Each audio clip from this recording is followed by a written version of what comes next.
Good morning, everyone. Welcome to Ludo History. We are here with the original 1991 DOS Civilization. So, honestly, it's hard to describe this game. It holds up surprisingly well, but still, some parts of it are not. Ark, you must have missed last week's stream the Genesis Noir stream when I revealed. Also, my face has appeared like 3 times on other things and videos. This isn't a face reveal.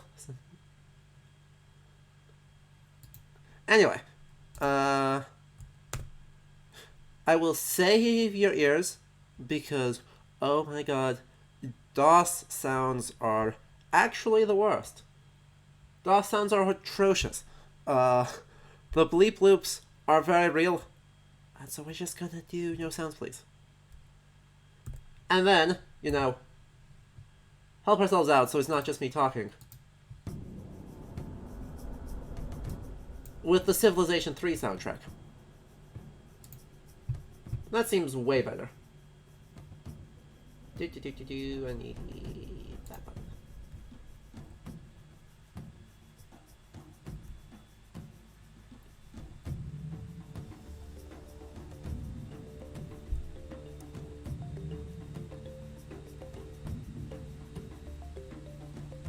The sound design got so much better so quickly.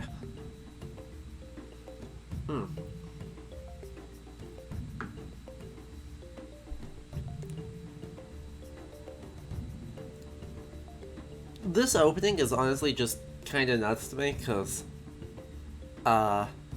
it seriously starts with the formation of Earth. I think.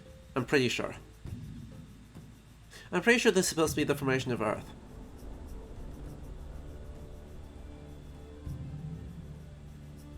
Crazy. Crazy.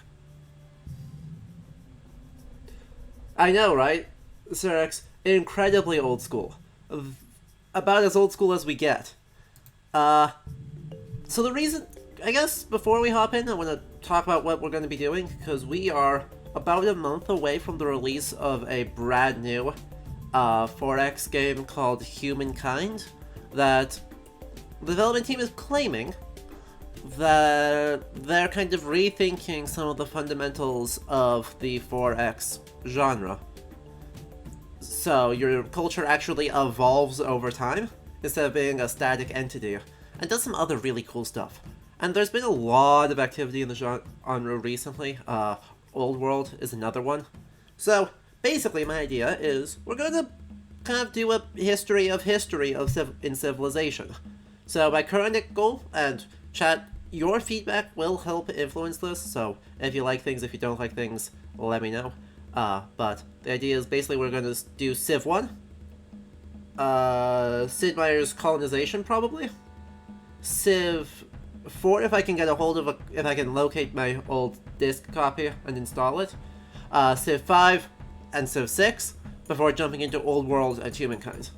So, the original. Humankind looks sick. I have the pre-order, I haven't played the open version, but it looks rad.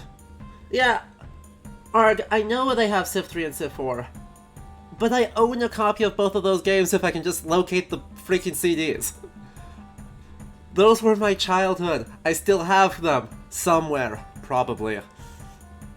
We'll find out. But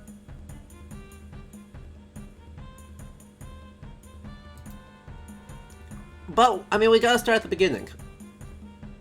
We gotta start at the very, very beginning. Though the game takes that statement perhaps a little bit too literally. The sun shone upon the sleeping earth, and deep inside the brittle crust, massive forces waited to be unleashed. Kaboom! Kaboom! Lightning. The seas were parted and great continents were formed. The continents shifted, mountains arose. Earthquakes spawned massive tidal waves. This is a very dramatic opening. Volcanoes erupted and spewed forth fiery lava and charged the atmosphere with strange gases. Into this whirling maelstrom of fire and air and water, ooh, capitalized! Yay, Aristotelian elements! The first stirrings of life appeared. Tiny organisms, cells, and amoeba. Ooh, thank you for letting me know that, Sam. That helps. If I can locate them, send the proof of the CDs, and then just get Steam keys, that would be way cooler. That would be way, way, way cooler. So, as they're kind of going through the dinosaurs, Raptorus, shoutouts to dinosaurs. And turtles. I see a turtle there. Anyway, the 4X genre stands for explore, expand, exploit, exterminate. The genre originally starts with space games, but basically Civilization is the first one to look back instead of forward and say, what if you did that on Earth?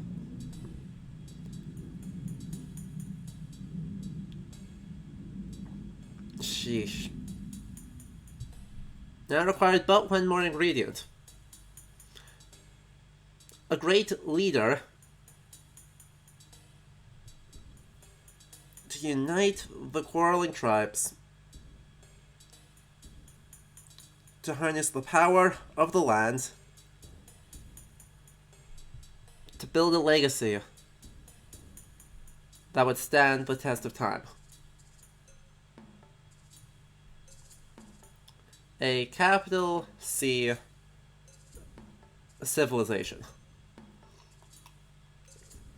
What a problematic framing. Like, no fear on that one, they just went for it. Oh yeah, so, as far as I know, Civ 1 doesn't really have, your culture victory, your scientific victory, all that jazz. I only played one trial game to make sure everything worked to get ready for this, but, pretty much your options were kill everyone else. Anyway, here's our difficulty selector. I need to move myself out of the way, so hang on just a second. Just poof, and poof, poof. There we go, now you can see. So our difficulty selectors are a whole bucket of stuff. It does have space? Okay. That makes sense. But yeah,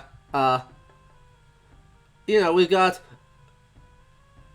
Bearded Caveman Dude, Horned Helmet Viking TM, tall blonde haired,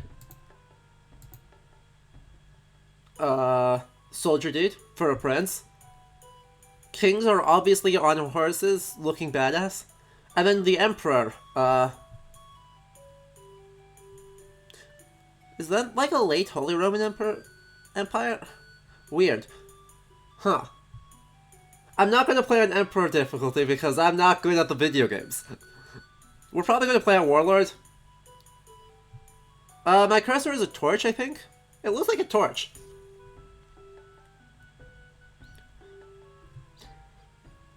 Oh yeah. Oh yeah, their difficulty levels are incredibly militaristic for... Basically, their argument is these are the size of the states. You have a chieftain, who is the ruler of a specific, super familial unit of a tribe. And then a warlord, who controls somewhat more area, usually through force. Odd that they used a Viking for it, because I would absolutely call them petty kings, or chieftains, not warlords, but okay. Their prince is kind of nonsense. This is just a fancy thing. The one that amuses me, though, is that this image for the Emperor is an early modern version of the exact same imagery that kings used all across medieval Europe. Right? They're using the fancy idea of the king riding out the Arthurian tradition, riding out on a quest with a sword. The Emperor difficulty is far more, or the Emperor image is far more similar to what the king actually, the iconography kings tended to actually use. Anyway, we're going to play on Warlord, I think, because that seems better. Maximum competitions. So, who are our choices? We can be Roman. We can be Croatian. We can be German. We can be Egyptian. We can be American. We can be Greek. We can be Indian. We can be Russian. We can be Zulu. We can be French, Aztec, Chinese, English, or Mongol.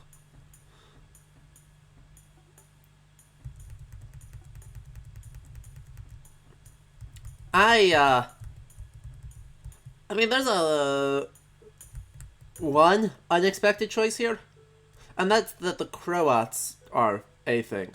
I am actually genuinely curious who they choose, because this should be just Caesar. This is presumably... actually, I know who this is. This is Frederick the Great. This is probably... potentially Cleopatra, also maybe Ptolemy. This is probably Washington. This is probably Alexander. This is Gandhi. This is Catherine. This is Shaka. This is Napoleon. This is Moctezuma. Not sure who this would be.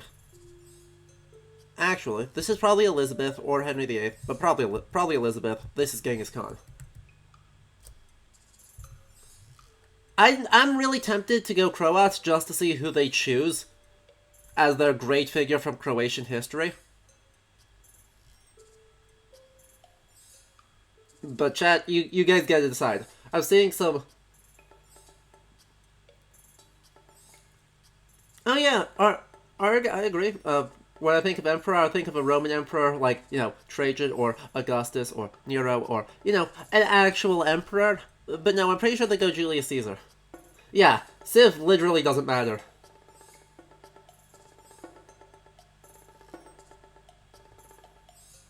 Yeah, and I don't think Civ matters at all. I think it's truly just a skin. There's, no unique tech. So, let's just go Croat, just to see. American or Russian would be cool? Ha. No, I don't want to be. No, damn it. Not the button I wanted. Nay, back up. Why is there no, easy back screen?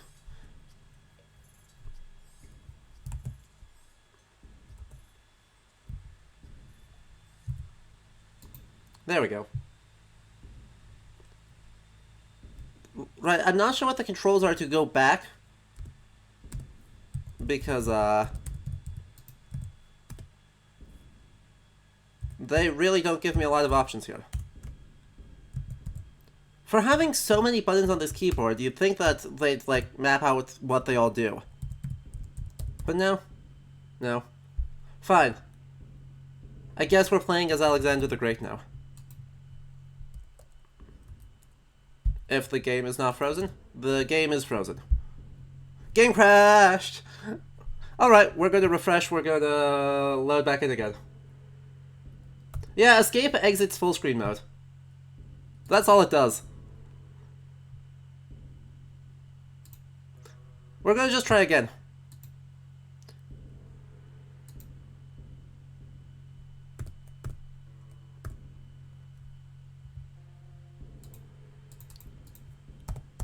Come on. New game. Come on. No, don't make me... There we go. Warlord difficulty. 7 civs. 7 civs. Croat. You what?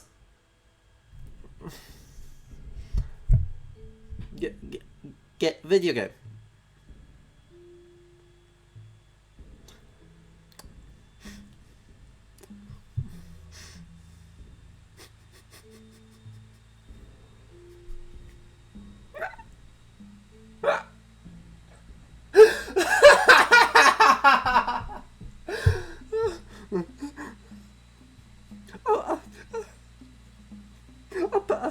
Babylonia is in Croatia.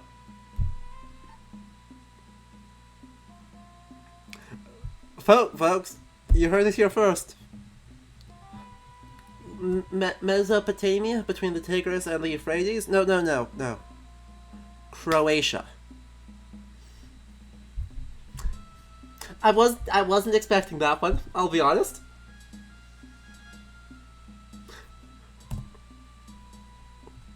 Horned Helmet Hammurabi, let's go.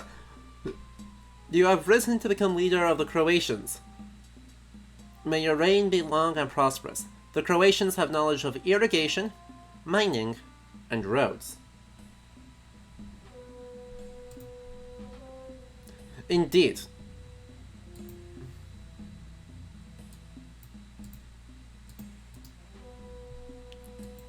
Ha! I got... Oh, that's busted. Oh, that's real busted. I believe it... Once again, not the right button.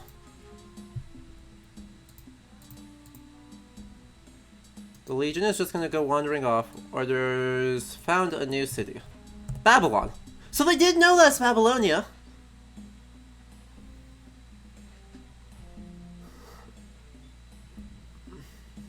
Oh yeah. The gameplay here is real, just a lot. Okay, so Babylon is, 7 roundhouses. Seems legit. Okay, yeah, we've got to start. We're gonna have to start.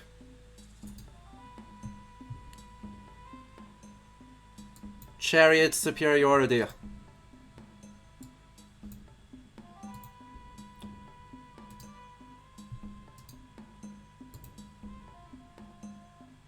Fortify. Hey, look, there's a horse. Not that...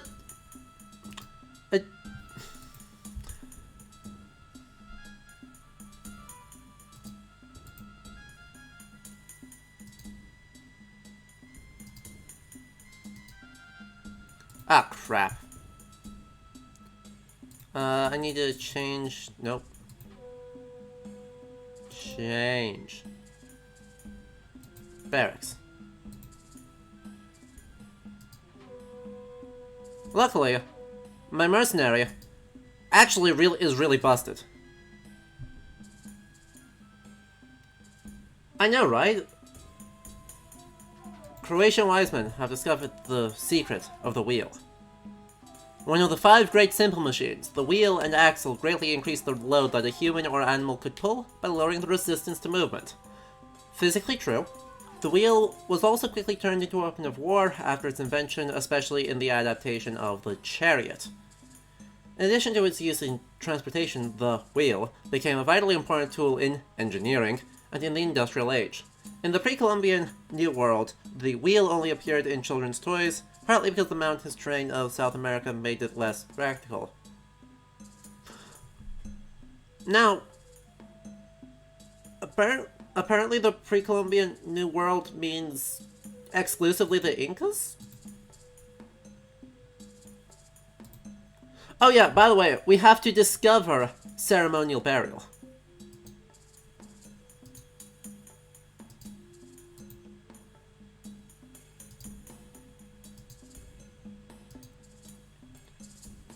We have to discover the secrets of ceremonial burial. Because that makes... Wow, this is a super defensible position. Holy cow.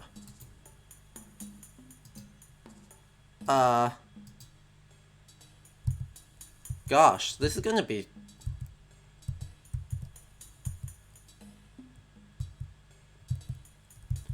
This is really, really well defended. Hey, we got a barracks. Settlers.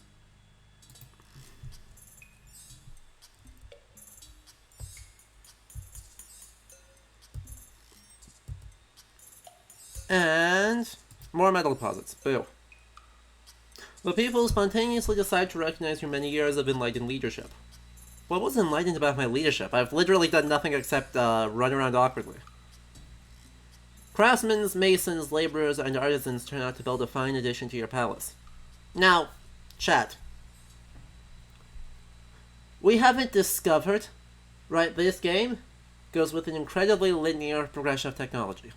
We haven't discovered masonry yet. We barely have wheels.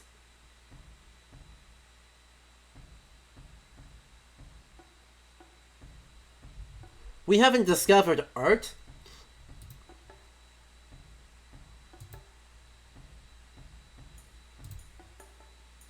Nailed it.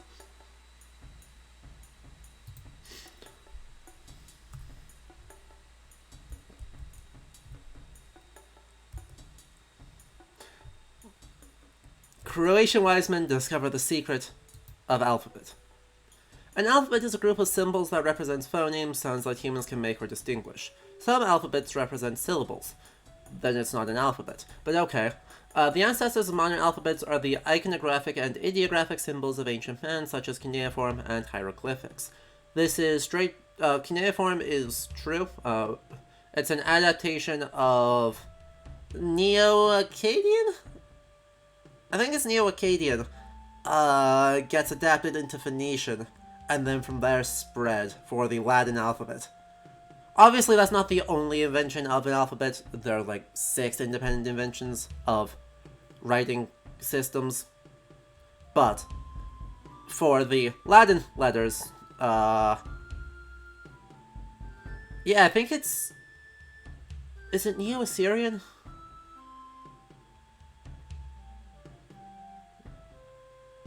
It's I'm trying to remember, because there's a point where they start to use full images. So, in like pre-cuneiform, we're basically looking at logographic images, which then get simplified down into abstract symbols, and then assigned to sounds. But then it happens again much later, so a word like the word for rabbit might be represented originally with a rabbit, but then that becomes a phonetic symbol, right? So when you just need the sound that makes up rabbit, I think it's... I mean, I'll just use the Latin even though I know it's not right. So you might have it be la is for lepus, for hair. And then it gets adopted some... is that Luwian? That might be Luwian. It's been 5 years since I did early writing, so I don't remember for sure. But it's either like Neo-Akkadian or Neo-Assyrian, sorry, or Luwian. That uses sort of a proto-alphabet, and then Phoenician mixes Egyptian and Luwian, I think, and then spreads. Complicated. Anyway, they do say it right here, right? The modern alphabet of the West traces back to the Romans, and then the Greeks, and then the Phoenicians. This is Etruscan erasure, but fine. The alphabet was significant because ideas can now be transferred by being painted on pottery, carved into stone, or impressed in clay.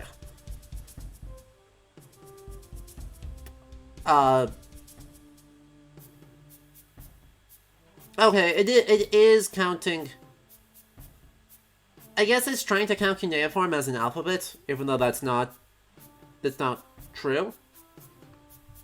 Also, rip syllabaries and modern iconographic symbols. So, yeah. Oh good, we can make map making before we get ceremonial burial. Let's go.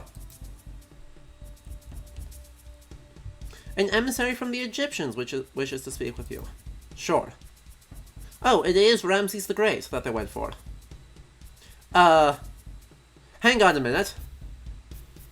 Video game? Video game, no.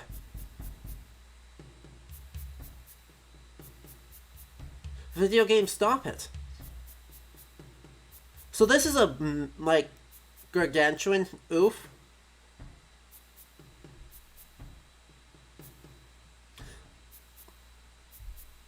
So, I mean, Mongol, Mongol, Mohawk? Haudenosaunee? It's a weird way to draw an upper lip. So, these are your advisors, I think.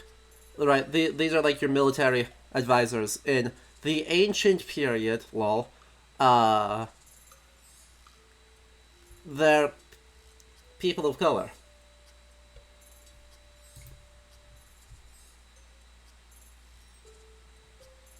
Okay, that's straight, yeah. They take alphabet, and we take Padre. Big choice, big choice. Velf, don't ask. You can get the alphabet before you research writing. What are you doing with it? Stuff? We're doing stuff with it. Concomitant and essential to the agricultural revolution was the invention of pottery. It's dramatically earlier than... Hang on. It's like a lot earlier than the agricultural revolution. Video game. For seasonal crops and domesticated animals to be really useful, sturdy and waterproof containers were necessary to hold and protect the surplus until needed. Discovery of clay. The kiln and the potter's wheel made dependable containers possible. Pottery was essential to the growth of substantial human populations. Without it, cities would not have been possible. Okay. They take the wheel. Wow, so they just gave us 2 free texts. And given that we will outpace them real hard, I'll take those. So we simultaneously invented bronze work, or simultaneously picked up pottery and bronze working. Copper and tin, correct. Bronze working tech grew out of experiments with copper ore, which were found pure enough in ancient times to be worked into objects. Fine. Experiments with distinctive greenish copper led to mixture of metals into bronze. The new metal proved much more useful than copper. Fine. Fine.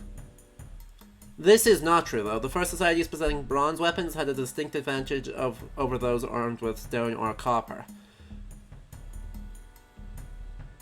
It is true only in a very limited sense. Certainly, bronze is incredibly useful. Bronze is also incredibly hard to produce. Like, bronze is expensive and difficult to produce because there aren't tin deposits in the Near East. It all had to be imported along massive trade networks. And so obviously, you know, if you had control of a substantial amount of it, yeah, great. But it's not like it's such a dramatic improvement that a flint arrow is still gonna kill you dead.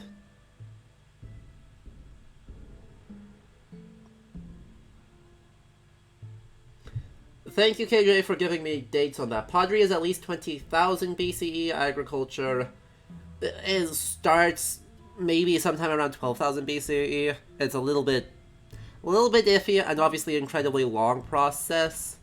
But, and there's plenty of debate over that. I've heard literally anything from 12,000 BCE to 5,000 BCE at various times. Though I'm generally in favor of older.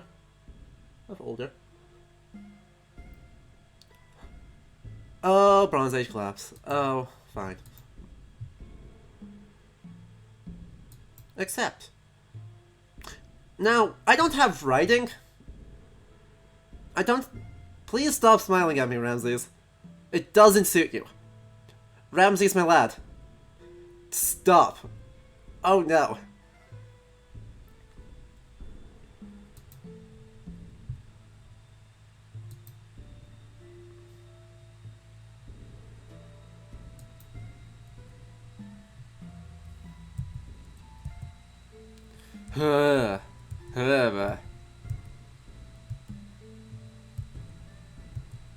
Never again.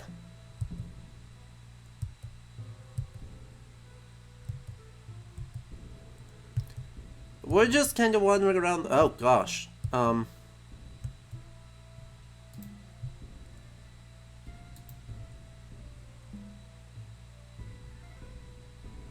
Granary. Perfect.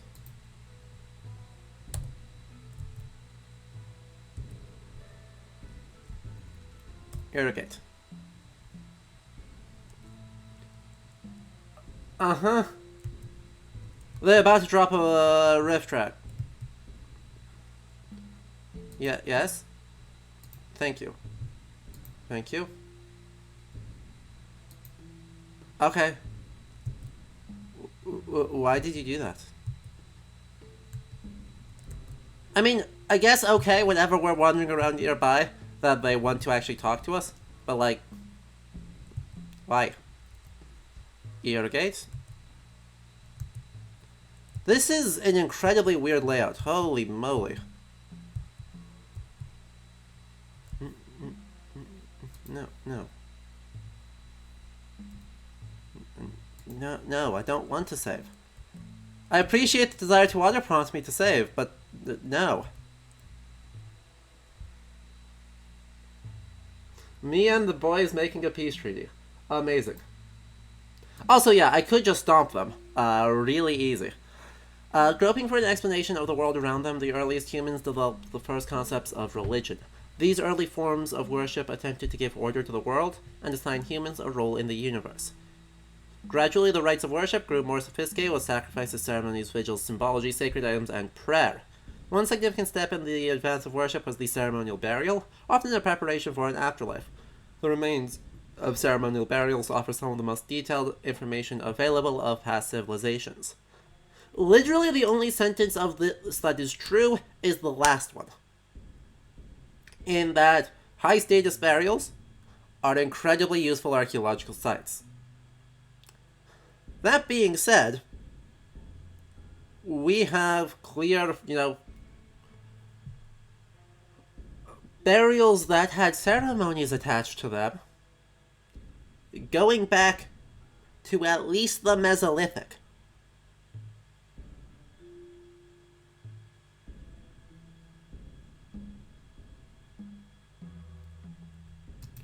So, and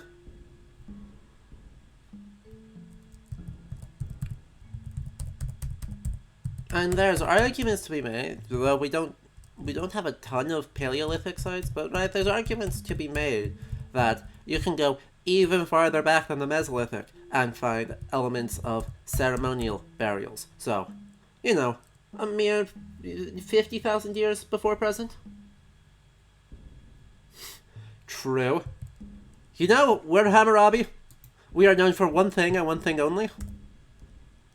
Big lockout hours. We are on an island. Well, this is hilarious. We're just gonna steamroll. We're gonna just steamroll Egypt. Sorry. Any Egypt fans in the chat, I apologize, but we shall just incorporate the glorious city of Thebes into our mighty civilization. Or stuff.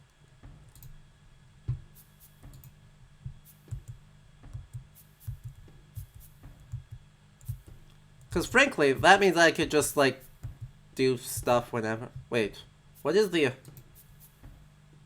What are you doing? Uh-huh.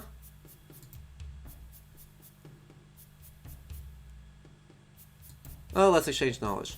They take ceremonial burial, we get currency. As cities grew, their internal economies became more complicated. People specialized in their labors, some producing grain, pottery, bricks, etc. System of barter developed so that wares or services of one individual could be exchanged for those of another. In response to the need for a medium of exchange and for more sophisticated ways to store purchasing power and set standards of value, currency came into use. The first satisfactory currency was a coinage made from electrum, a naturally occurring alloy of gold and silver. False. There are currencies that are just clay tokens. There are currencies that are cowrie shells. There are currencies that is loads of stuff.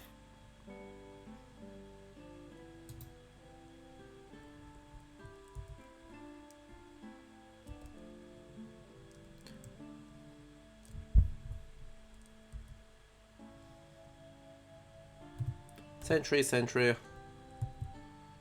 Road. Road? No road? Road. Road. Their smiles are absolutely horrifying. Like, 0 out of 10. Do not recommend. Let's quick do a military.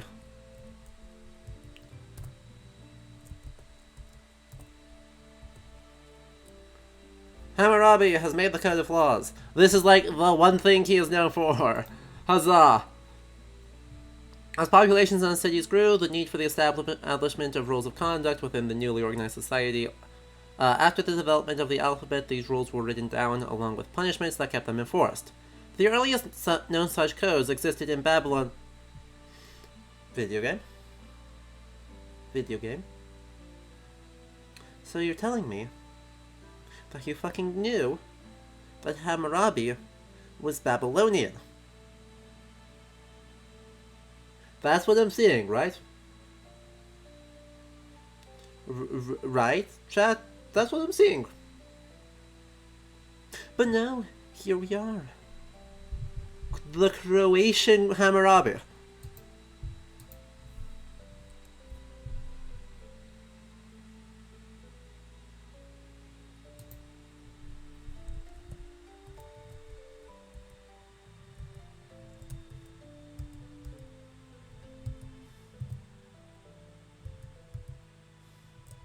Yes?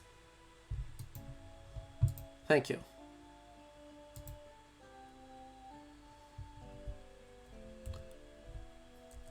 Strictly unnecessary, but... Oh. Road.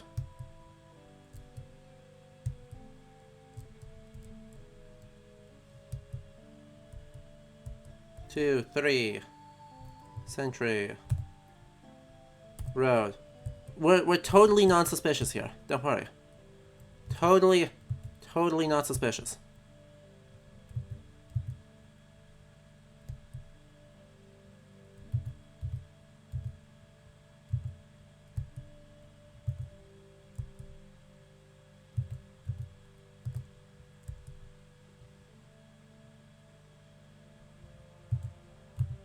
See? Everything's fine. And...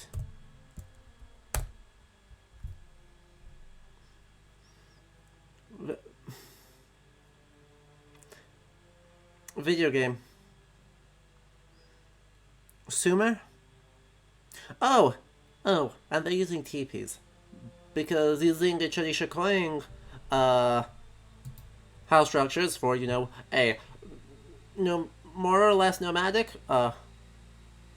certainly seasonal moving culture as coding for old is totally cool and not a problem. Yeah, we may just run with them with militias.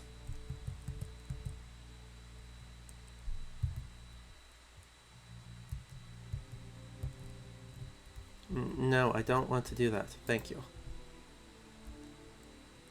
Gandhi has allowed us to live thus far. So, by the way, in case anyone doesn't know, this game has a teeny tiny bug.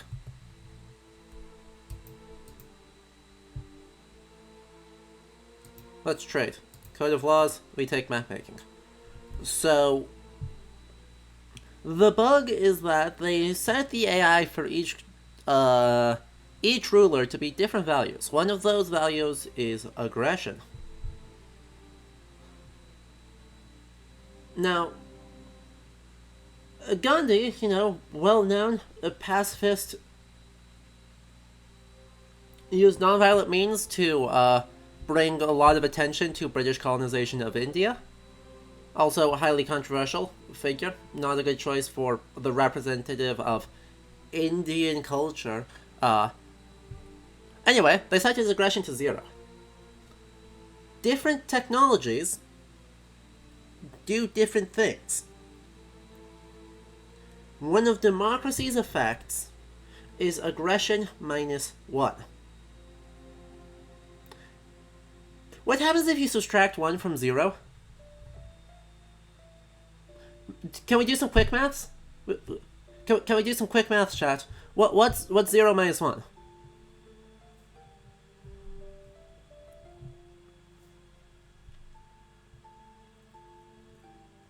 Map making was an offshoot of the development of the alphabet. With this technology, it became possible to record the location of important places and features on animal skins, clay tablets, tree bark, or other materials, and thus pass this information to others. This was especially useful to seamen who often ventured far from home along strange coasts with no other guide besides... No? No?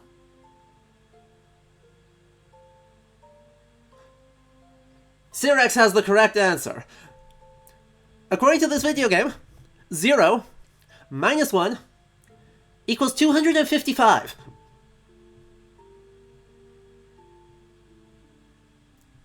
Eight-bit underflow.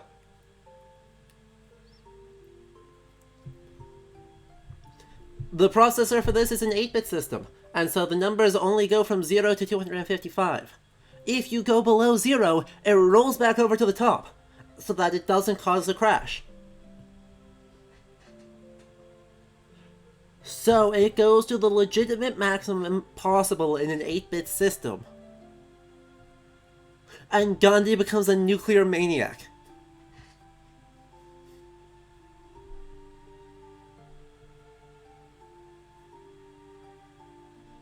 Anyway, this entire statement is wrong. Like, this isn't what maps do.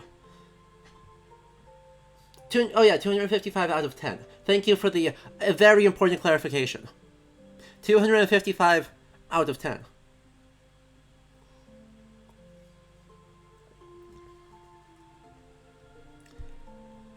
It's freaking glorious.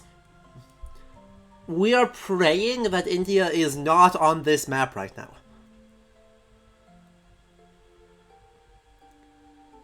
We are praying that it did not roll India as a choice. Anyway, so map making is so incredibly wrong. Early navigation tended to stay inside of coasts and was done through memorization. Right, you learned where to sail to through knowing some natural signs. You know, you can follow birds. You should have a rough idea of the currents in your area, and you stay inside of the coasts.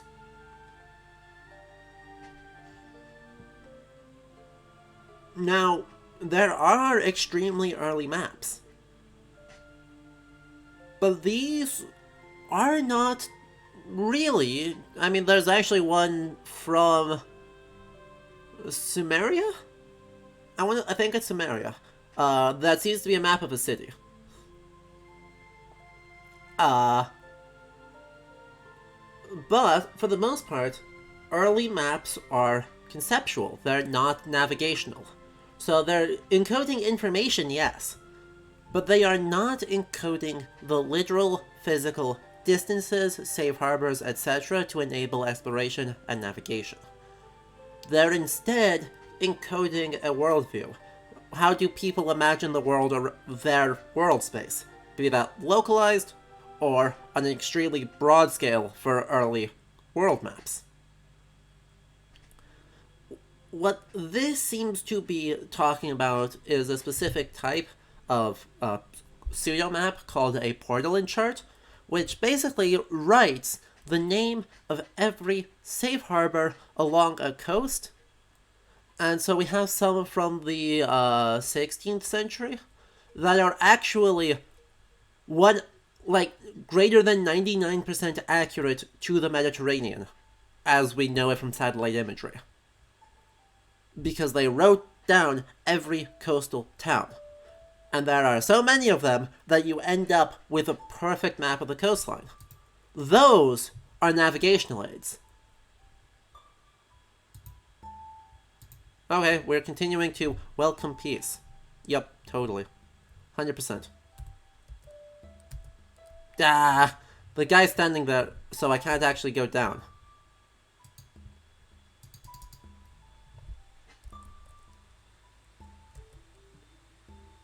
There we go. Cool. You guys are irrigating. Y'all are irrigating. Seriously? Move. No? No movement allowed? No.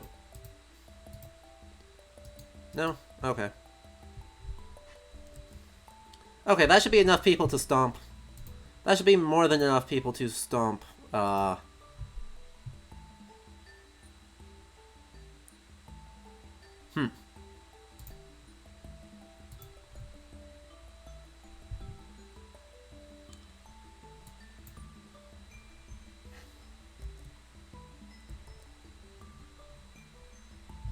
Yeah, I need to get everyone in position first.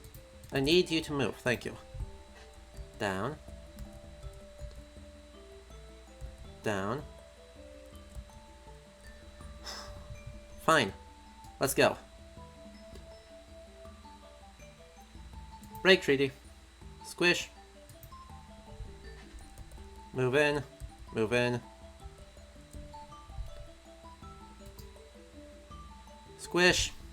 Well, that was depressingly easy. I severely overprepared for this.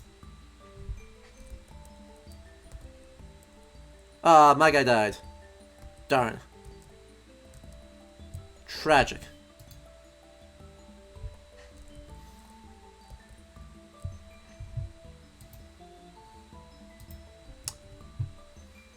I guess a barracks?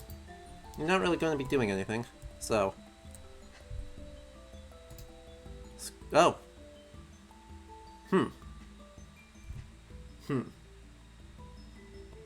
Secrets of ironworking. Building the experience of their bronzeworking, ancient smelters learned ironworking, the manufacture and fabrication of a much more useful metal. Iron ore was extremely common compared to copper and tin, true. And iron was harder, false. Less brittle, more or less true. And could hold a much sharper edge, patently false. It was an ideal material for tools and weapons.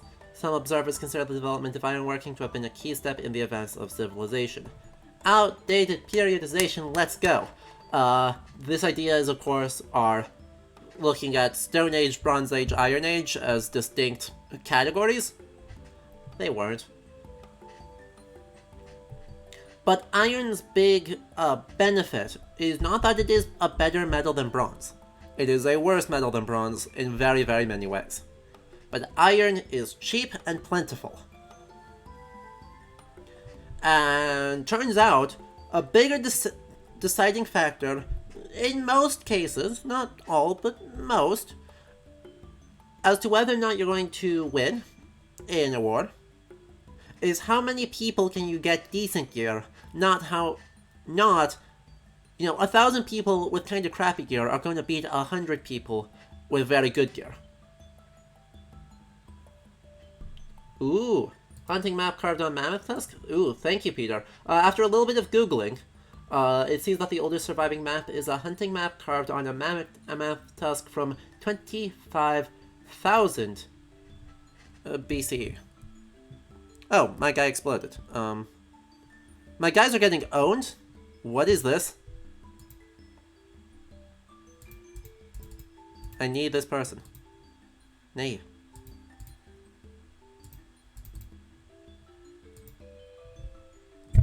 Also, I need you to not be sentries. Like, how the heck did my guys get owned so badly?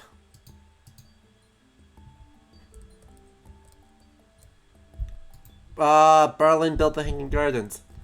The Hanging Gardens of Babylon, Sag, are believed to have been a series of ascending tiered gardens built within the palace to please a queen from a more verdant region. The gardens contained all manner of trees, shrubs, and vines, and appeared to be a large green mountain in a city built of sun-dried mud bricks.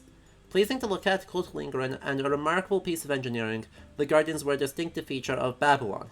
They were ridden about by many visitors and were a great source of pride to the people. That's fair.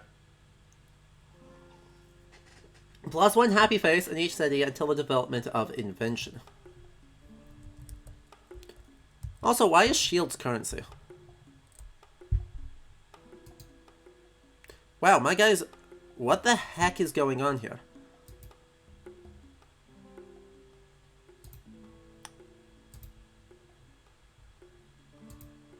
Alright, now we're going to build legions.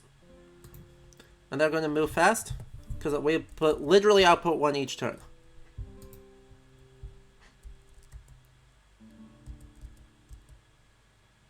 Yep.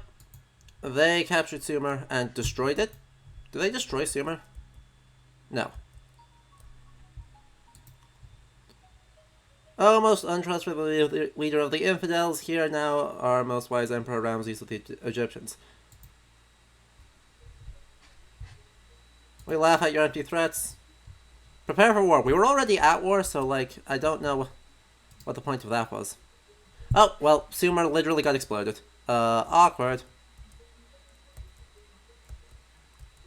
We have way more people, though, so this should not be difficult. Like... sad. We were number 6.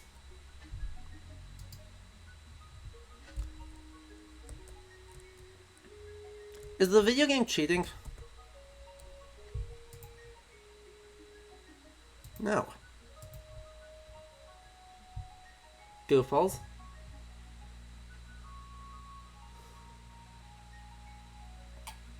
Well, if they did exactly that. But... I just lost like 7 fights against one dude, so... don't know.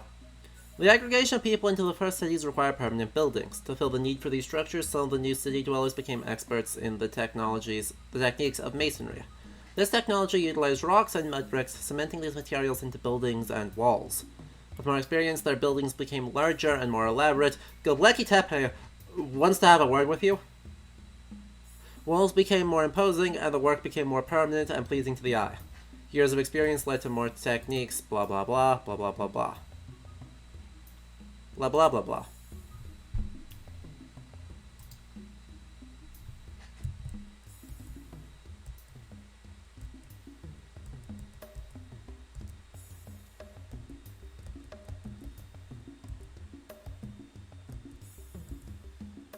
Again, my guys are just getting wrecked for no reason. See? Look at this! There is one dude defending that city. There is one. They have 2 peoples. My dude just lost to a settler. My dude just lost to a freaking settler. What is the point of, like, affording iron gear if this is how you treat me? Blah blah blah blah blah. No.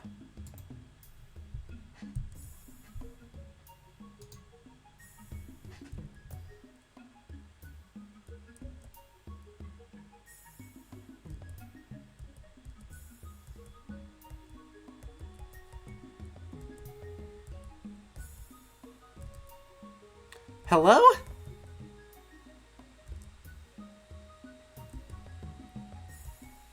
Does anyone want to guess when I'll win a fight? Does anyone at all want to guess when I'll win a fight?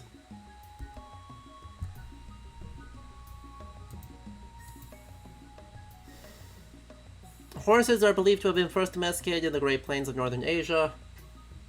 Mounted horsemen for this region migrated into the more civilized parts of Europe.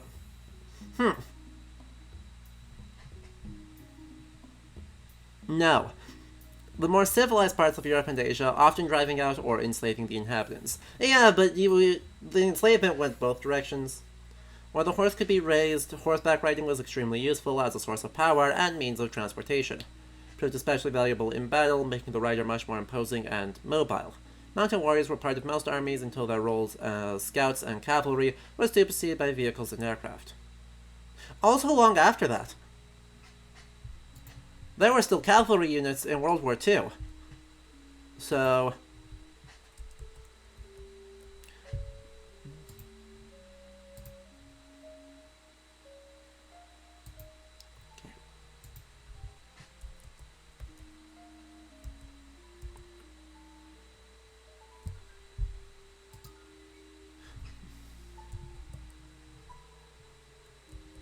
Does anyone want to run this one by me? I literally outpower them in, like, every way. Civil disorder in Babylon.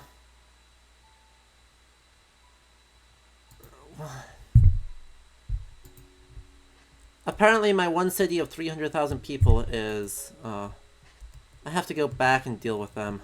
God. Dang it.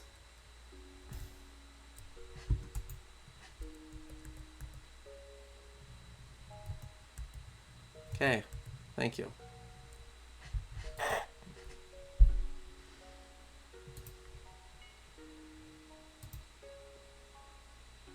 Perfect palace. They just don't like how big this is.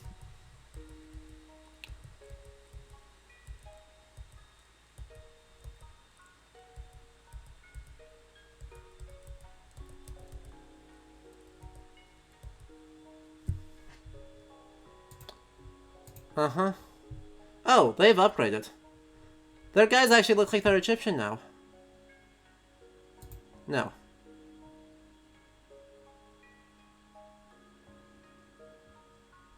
Fine.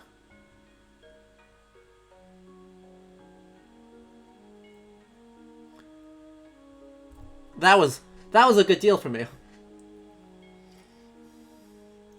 We got monarchy for free. The monarchy developed from the absolute rule of the prehistoric tribal... No. No, it didn't. This type of absolutism evolved first into a hereditary and lifelong right to rule, and was later claimed as a divine right. The monarchy was made possible by the enforcement of laws put into place by the rulers and their supporters who had the most to gain from maintaining the control. It was more practical than the despotism it often replaced because the ruler's power was not absolute and arbitrary, but generally dispensed through an aristocratic class of local rulers. These aristocrats served as a check on the ruler's power, blocking projects not in their own interest.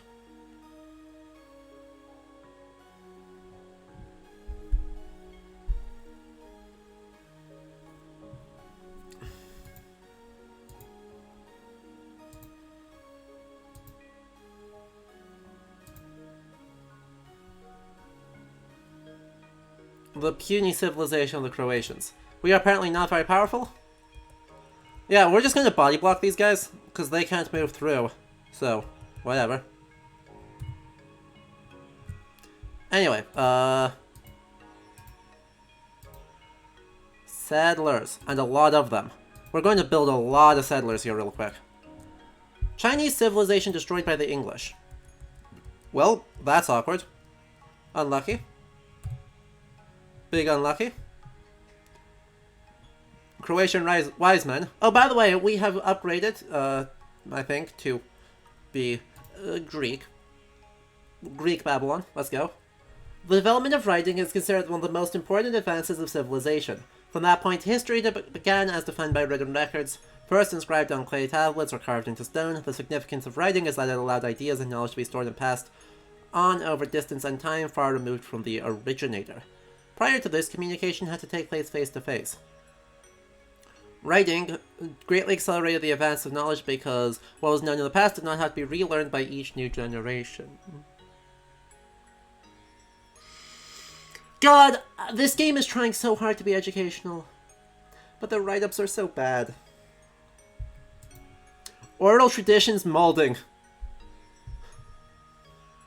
Hang on.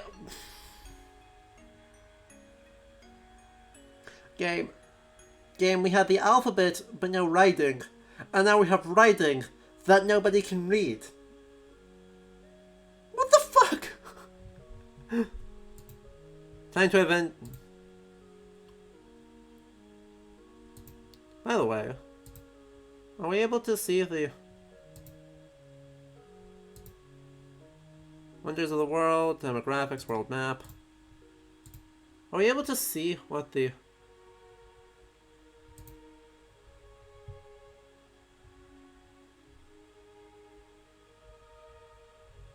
Okay, so we can still control our tax rate. We can still mess with our...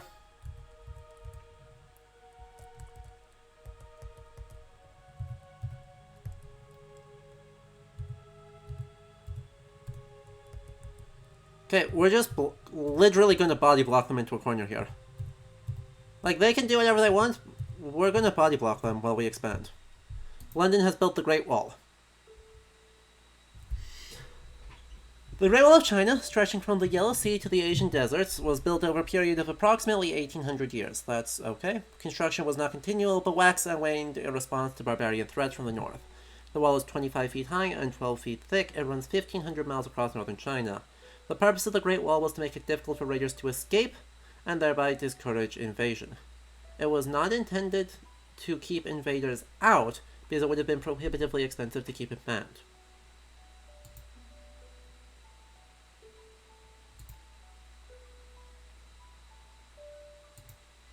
Oh, you have got to be kidding me.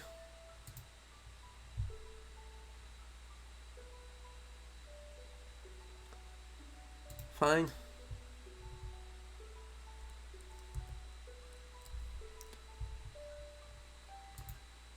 Cavalry.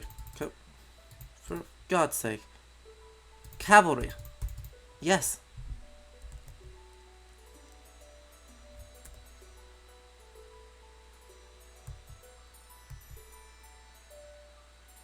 Well, this is gonna be painful. What? Another one? Oh, we have a dude in there. Never mind. We're good.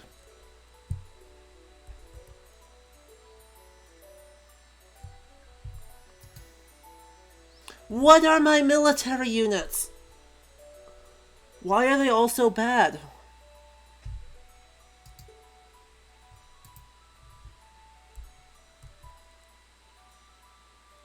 Literally, what the heck is my military doing?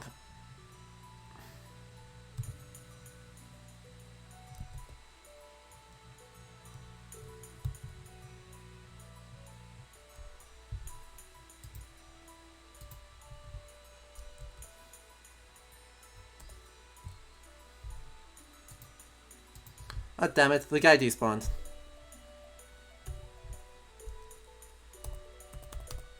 I don't have bridge constructions apparently. Oh, there. Never mind.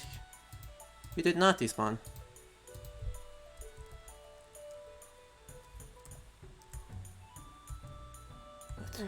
Now you did. Boo! What even is the point? Yeah, I know. I can see. I can see.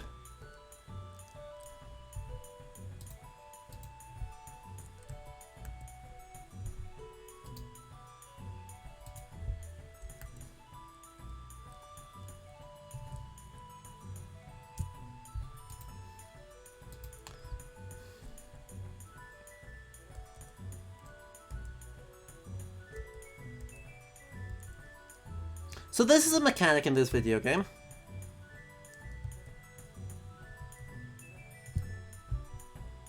The English have arrived. Hey look, it's Elizabeth I. Okay, fine. English take the wheel. Wait, how do they destroy China without having the frickin' wheel? What the heck is happening? As populations and knowledge grew, a new class of spiritual advisors arose to satisfy the need for less formal state-centered rites of worship. The priests and priestesses of mysticism, often called oracle, claimed union with the divine through meditation and trance-like contemplation. Mysticism offered for the first time the hope of personal salvation and immortality, concepts important in the development of later religion.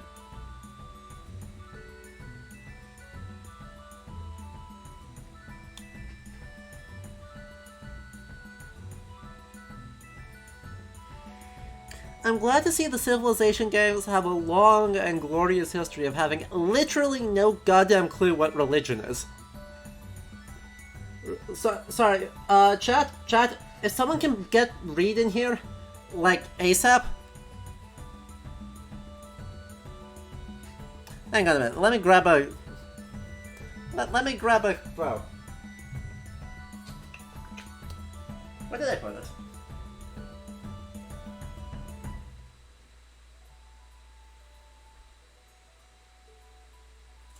Here. Yeah, big Christian centrism hours.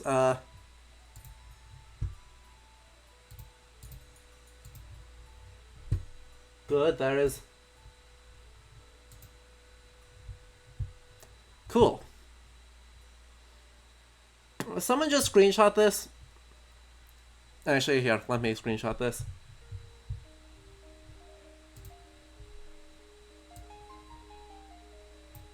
Okay. We'll try this again. Oh, good. On his way? Perfect. Cause,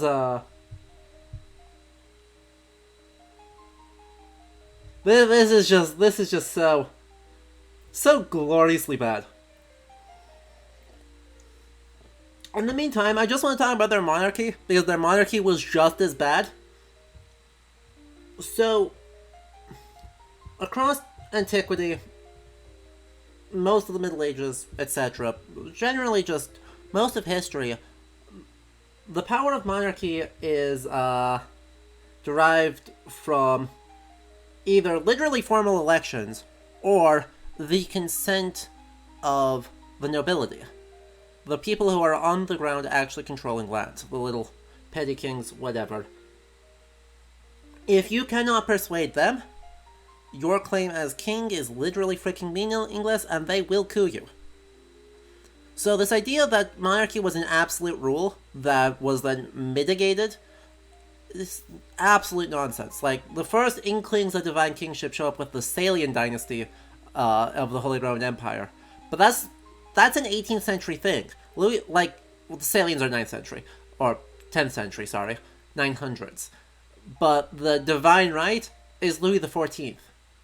In the early 1700s. So that was bad.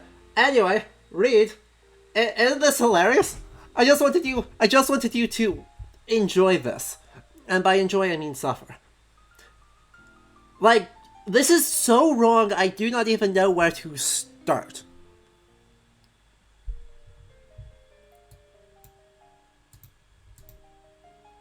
Oh good, now we can build the... No, we're working on mathematics, we do not need it.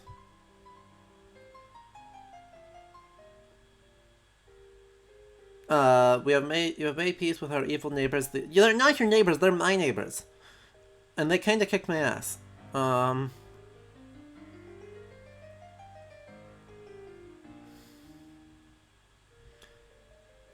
gosh, I don't...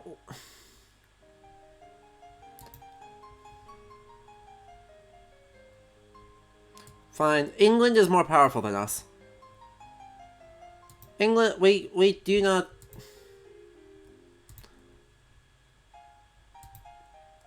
We do not want to mess with England right now.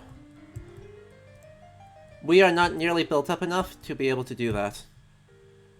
Safely. No.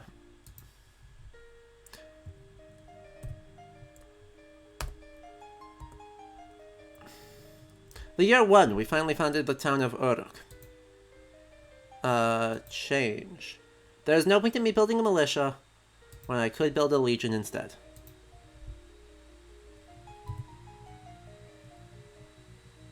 I'm going to build on top of this horse, and there's nothing they can do to stop me. Nineveh! It's still a cluster of houses. We are doing real bad. Wow, we are doing real bad on the building things. Okay, crap, Bombay. India is on the map, folks! We have received confirmation. So KJ, The advisors are determined by what age you're in. This game doesn't actually mark what the ages are, right? Unlike Civ 3 and on, or I think Civ 2 is the first one to do this, where it says, oh, you have reached XYZ age.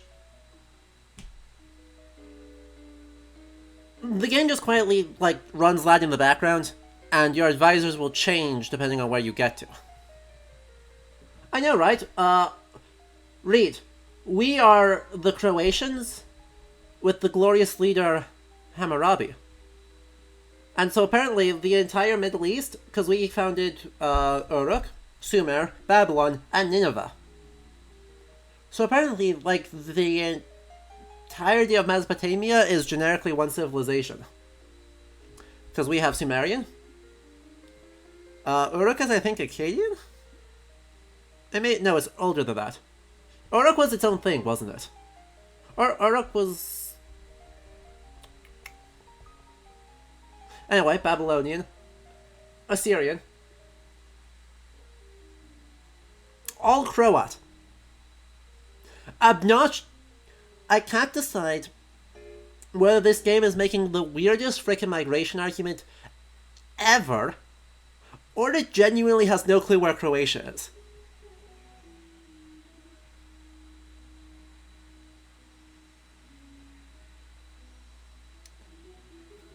I'm kinda leaning towards the second.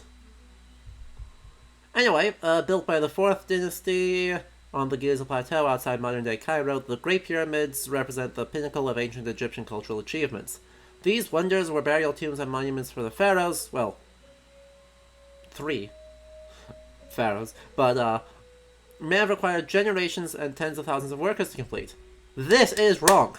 I think this was consensus in 1991, but it's just straight up wrong. It took, like, what?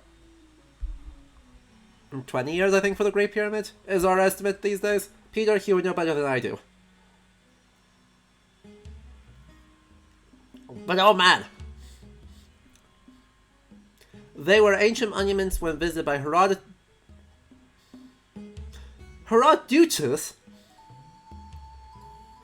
I have never seen that spelling before. Herodotus, centuries before the time of Christ. They're the only one of the generally accepted 7 wonders of the ancient world that still stand. The construction of the pyramids implied a highly stable government and a well-organized society. Okay. Exactly, right? Longest I've heard is 40 years. Which... no, is long. Babylon has built more settlers, good.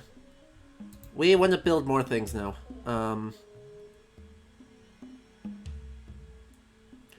Fine, we'll build a trireme. This is the best city to do it with. These guys are all going to be workers. Oh good, we have found math. Let's go. From the earliest alphabet, some symbols came to represent the concept of numbers. Mathematics arose from the needs of agriculture and commerce to keep track of quantities, accounts, and measurements. Farmers needed to know the size of the yield from their field, traders needed to know what they had available for barter, and the rates of exchange. Masons needed to know the dimensions of the structures they were building. The development of mathematics was critical to the future advancement of physics and other sciences. This is once again wrong. There are concepts of numbers in spoken language.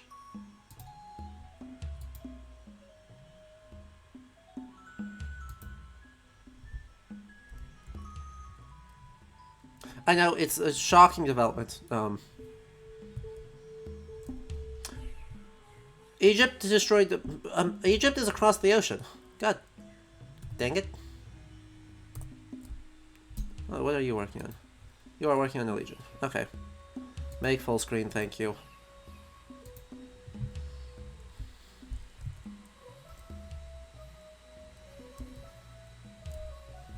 Huh. Let's see how egregious we can make this, eh? It's glorious. I appreciate that the grand total of 3 architectural styles. One most untrustworthy, blah blah blah.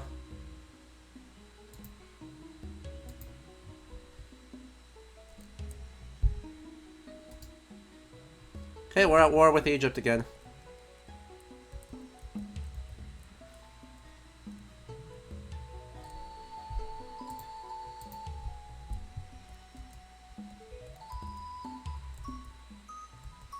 Oh, well.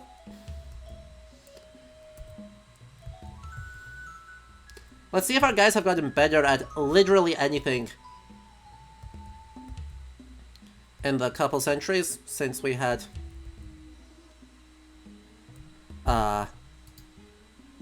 Nope, our soldiers have gotten no better. Our soldiers have gotten literally 0% better.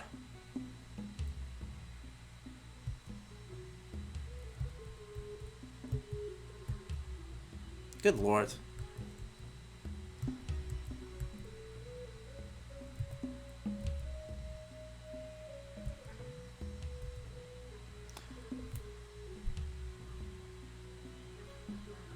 I am embarrassed. On behalf of my own...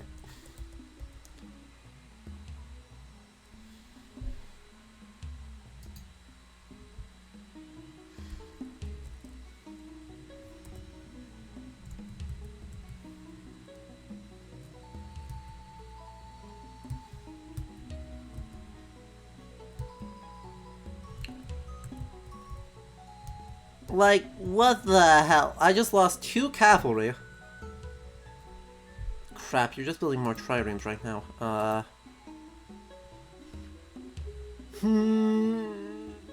Fine, we'll build a catapult.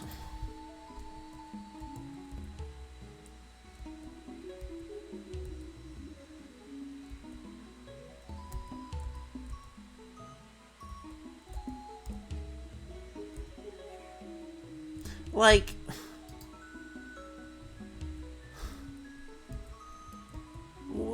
Are they cheating? What is happening?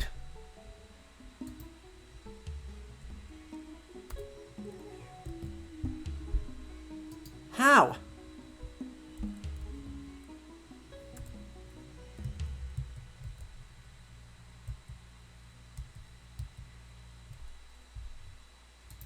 What? We laugh at your empty threats. You're not very scary.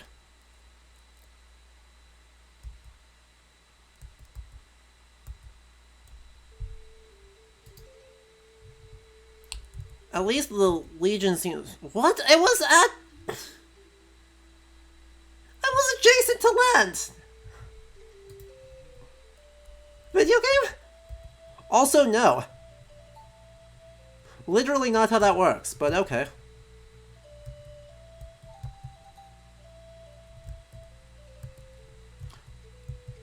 Well, triremes are not exactly the most seaworthy, or the most long-distance, thing on the planet. The idea that galleys are lost if they are not literally adjacent to a coast is hysterically stupid.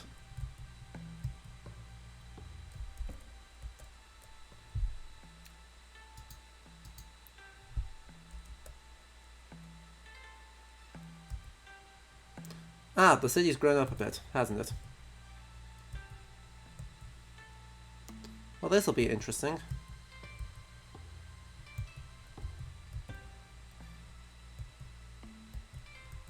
God.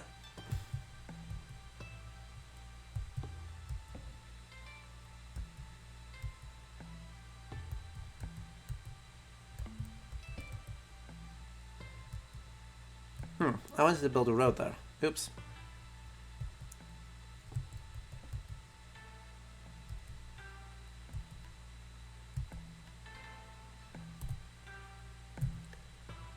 Oh good, we actually got the kill on that.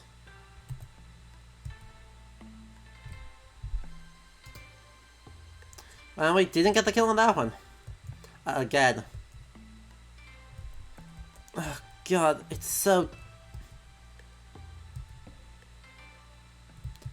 My guys are so absurdly bad at combat.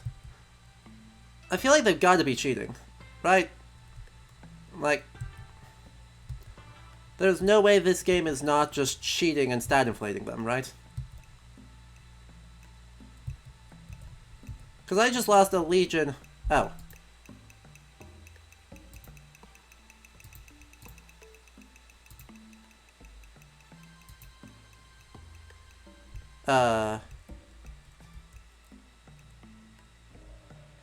Okay. We take those. We take those.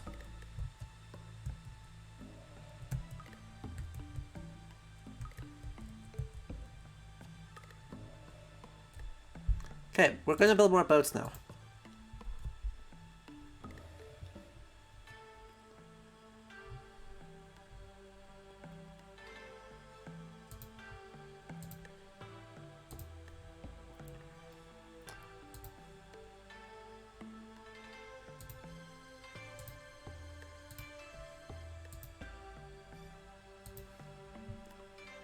Huh.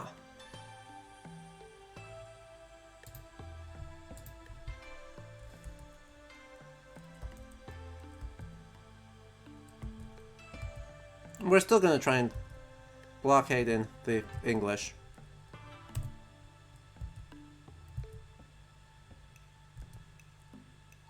I've got no idea what's happening anymore. Like, I am not playing well. Also, the fact that I can't walk through territories of people I'm at peace with is annoying. Not gonna lie.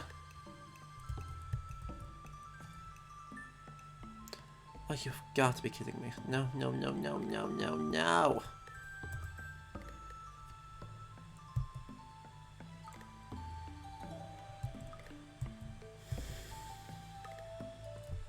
Not right now. I don't have anyone nearby.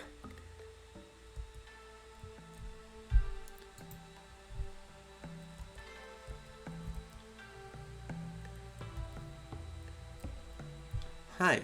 Yes. What? Okay, fine. We're going to war with the English right now. Oh, good. The boat just destroyed itself. We're good. We good.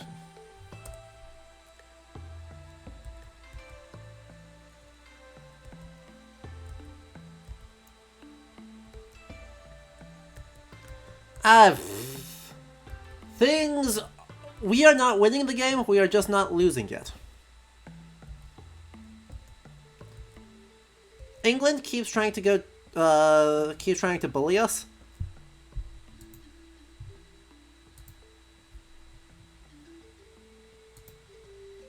And we have been so busy trying to crank out really shitty legionnaires that we have forgotten to, like, build granaries so our people don't starve to death. Well, oh! England's broke. Okay. Okay. Perhaps the oldest of the sciences, astronomy originated by observing the regularity of celestial movements. The earliest astronomers were priests who were often able to use the predictability of events to maintain their power. Wow, cynical much! Ancient Greek students of astronomy understood that the sun was the center of the solar system, made reasonable estimates for the size and distance of the sun and moon, and made a close estimate of the size of the Earth. These facts not rediscovered in the West for over 1,000 years late. Good language use. These facts were not discovered. Much later, astronomy became important in timekeeping and navigation. Much later? What? What?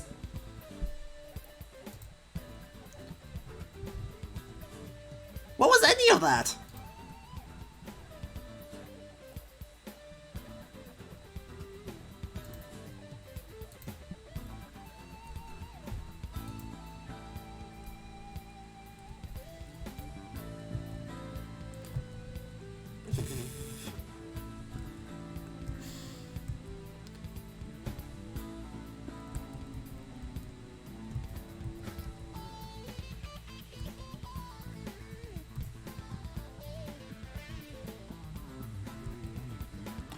Yeah, apparently.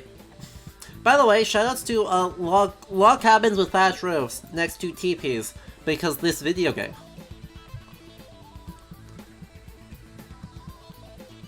By the way, the Civ 3 soundtrack slaps.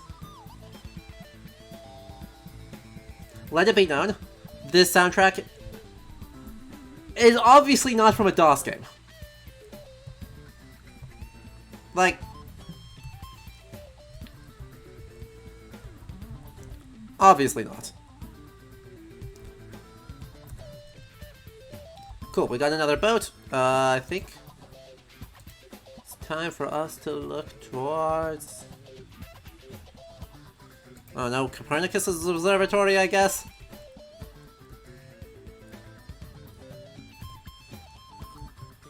Oh, something. It's at least something. Neat. We have a paved gravel road. Cool. Nate, go back to Thebes.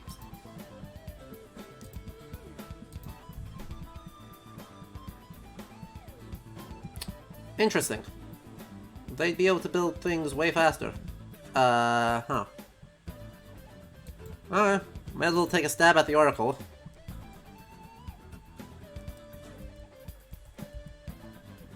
No, I do not want to do that.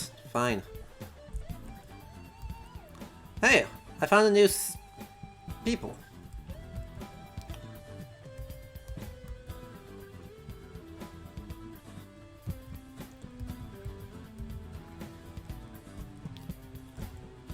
Carthage.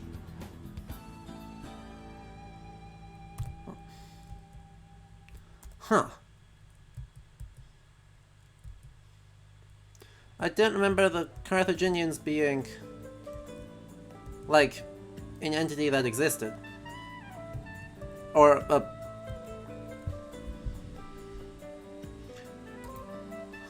Anyway, can we finally build bridges?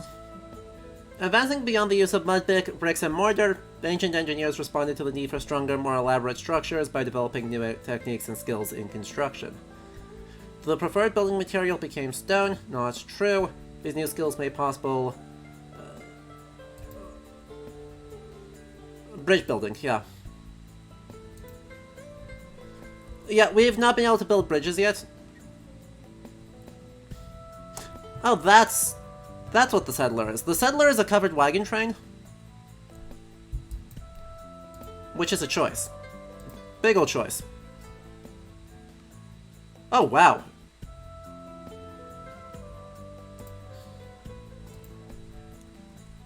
Apparently, Nineveh is our big bold city. There are so many teeny tiny islands here. The Aztecs were destroyed by barbarians. Game? Are you doing okay? I have literally never seen that happen before. Who loses to barbarians?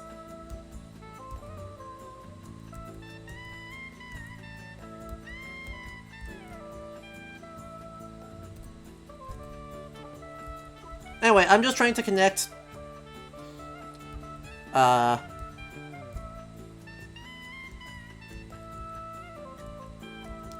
what's his name? Connect... Thebes to the rest of my cities. Because that feels like... I don't have bridges building yet. I do not have bridge building yet, so,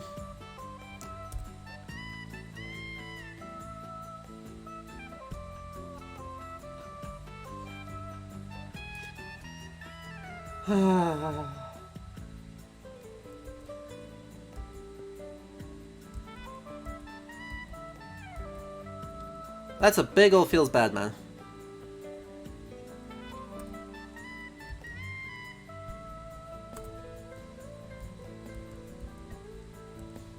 It took me so long to bother to get construction. Took me so long to remember to, like, just do that. Oh boy. I guess we'll try for the Colossus. Don't think we make it, but we'll try for it. The competition for wonders appears to have gone down slightly. Okay, the Pharos of Alexandria was a marble watchtower and lighthouse built on an island on the harbor of the city. Estimated to have been around 300 feet high, the building was erected around 280 BC. The primary function of the lighthouse was to guide approaching ships to the harbor on an otherwise unmarked coast. Historians debate whether fires were burned on the top to the tower or whether mirrors were used to reflect sunlight. Since ships rarely sailed along coasts at night, there may have been little need for light after dark. The Pharos was finally ruined in the 14th century after having been damaged in several earthquakes. I mean, that's a reasonable account of it. I don't have a lot of problems there.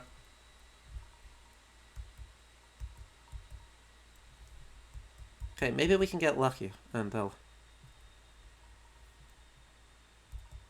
hurry up on the whole, you know, making stuff things.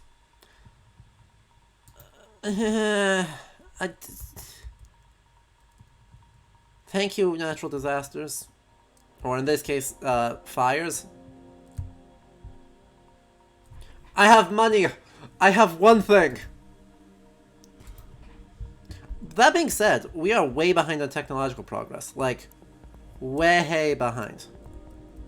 I'm not really sure why. We've been accumulating materials or accumulating technologies at actually a reasonable rate. So, I think I just prioritized weird and bad choices.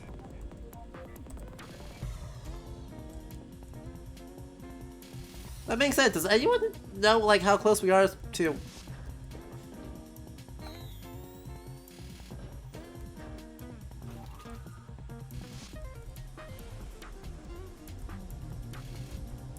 Lost at sea! To bridge building, like, seriously, this is insane. This is completely nuts. I appear to have found Brighton and Bangalore. Nineveh builds its aqueduct. Thank you.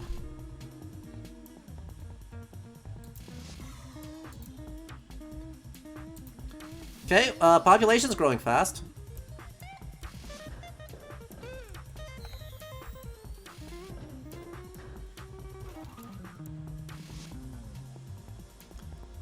I've got no clue.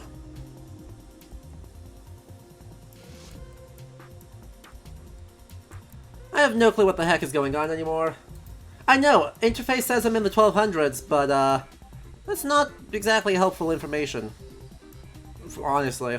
Like...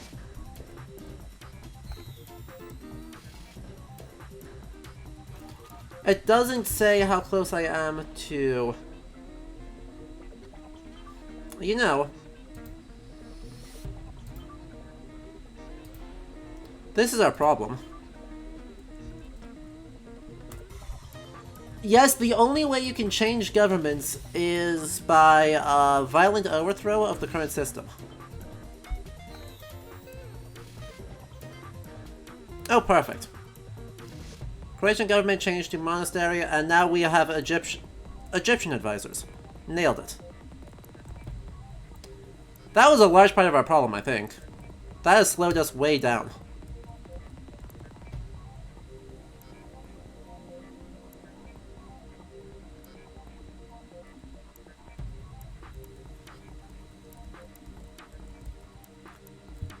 That has slowed us way down. Okay, the Roman Empire was renowned for roads, aqueducts, and other structures that linked the frontiers to the capital. That's fine. Bridge building was greatly advanced by the Romans and rediscovered in the West by medieval engineers. It wasn't forgotten. What? The idea of build structure to cross water wasn't lost. Late antiquity is molding right now. We're gonna do the thing. We're gonna... The naughty word. Oh good, we're gonna build a shore in 1370. God, we are way the hell behind. Holy moly. I have never been this far behind on technology in a Civ game.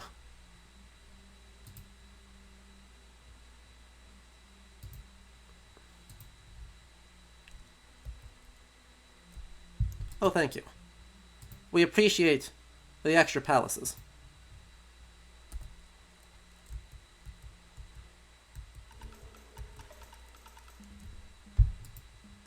Nah, they're fine. And they're still calling these guys barbarians. I'm actually a little surprised on that. They don't normally do that.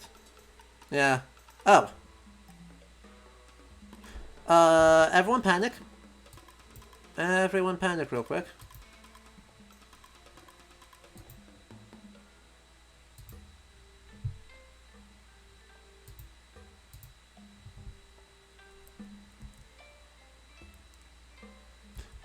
Um...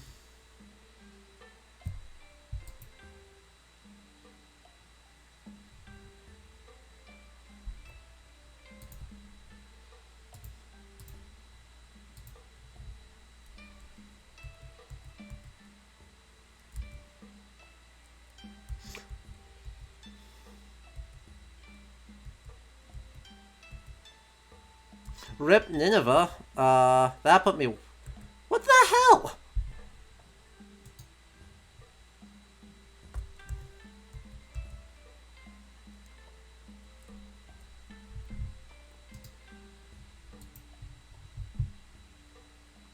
Oh good, it kept its granary and aqueduct. Nice.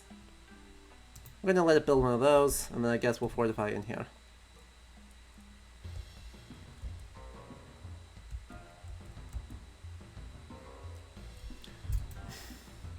I am an idiot.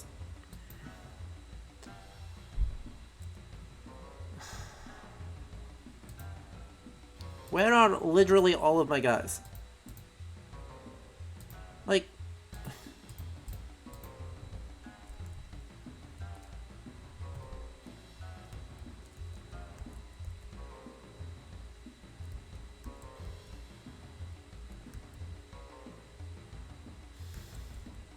This is absurd. I would once again like to know what the hell are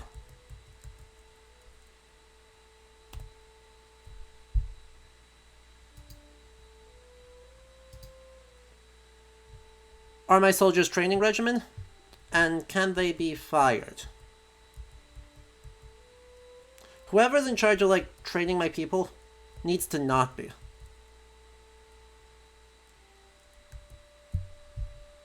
Like, seriously needs to not be.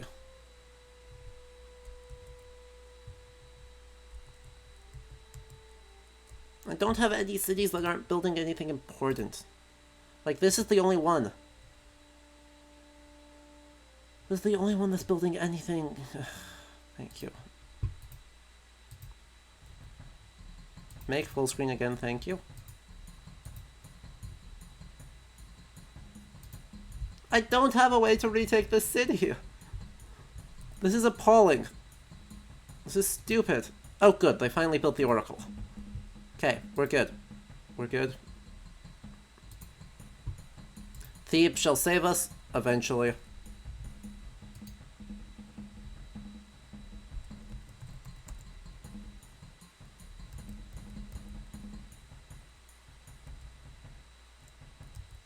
Holy moly, what have we done? What have we done? Obviously also dome best dome. So, we shall go domes.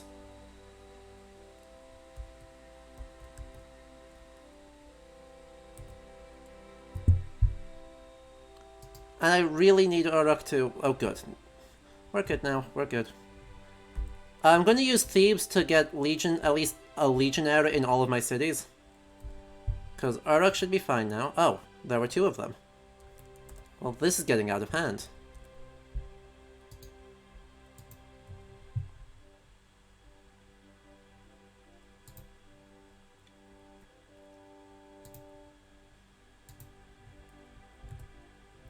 God, so much population just went poof. That feels real bad. That feels real bad. No. Change to settlers. Good lord.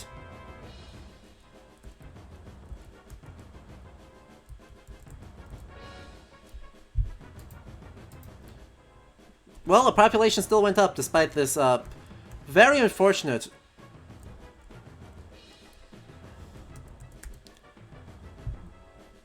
Well, we're in third place, though there's only, I think, 4 civilizations left around. So, We take it. We take those wins. Neat. Trees. Perfect. I wanted you to go up, didn't I? Okay, next construction is going to be bridges.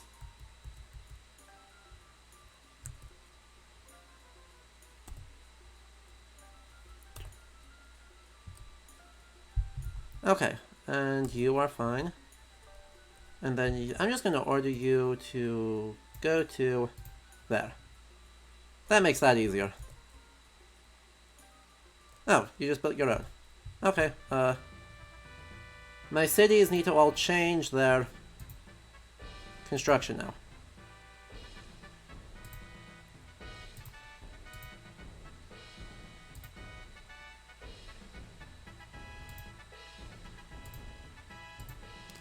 You are working on it. Okay.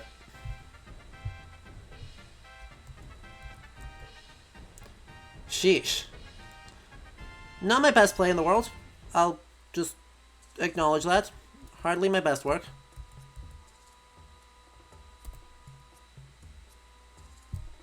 But Thebes should all be fine now. Aqueduct. Feudalism! In the unsettled times that followed the collapse of Charlemagne's Frankish Empire, a new social and political system arose in Europe called feudalism. Derived from the concept of monarchy, it was a hierarchical system where each succeeding stratum owed allegiance to those above. At the bottom were the serfs who worked the land for the lord of the local manor. The local lord in turn managed the land for the lord above him, and so on to the king, who actually owned all the land. The people at the bottom of the hierarchy were protected by those above, and in return served their masters. Feudalism led to the code of chivalry and the mounted knight. Amazing. This idea hasn't been accepted in academia since the late 70s? This game came out in 1991. What quote-unquote feudal structures actually are is a series of networks of mutual obligation. These are contractually owed, and were often either in oral treaties with witnesses or in literal written contracts or charters. And so, the king, a duke might go to the king and, officially it's offer fidelitas, faithfulness, and in return be granted lands in fief. That being said, the lands are de facto hereditary. They are not actually owned by the king, they were given by the king, and then are simply, the fact that the lands are still given is confirmed. The king actually owns a relatively small amount of the land. And so in, say, 11th century France, the places the king actually had any control of, beyond technically in name existing, was Paris. And within a day's ride of Paris. And that was it. That was it. The Duke of Aquitaine kind of controlled most everything else.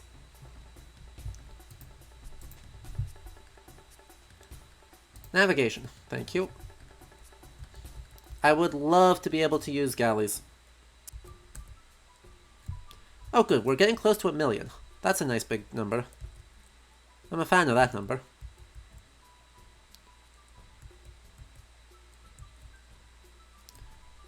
Huh. We are getting a lot of these upgrades real quick.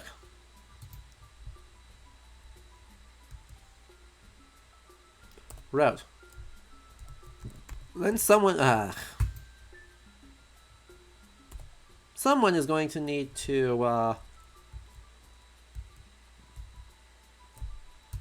Wow, we just started steamrolling. They built the Great Library. Boo. The Library of Alexandria was one of the 2 most important libraries of the ancient world. Presumably the other one it's talking about is the one that made by Khosrow. I don't remember the name of it. But anyway, in Persia, there was a huge one. The library attempted to obtain copies of all known scrolls of any consequence and was said to have contained over 700,000 volumes.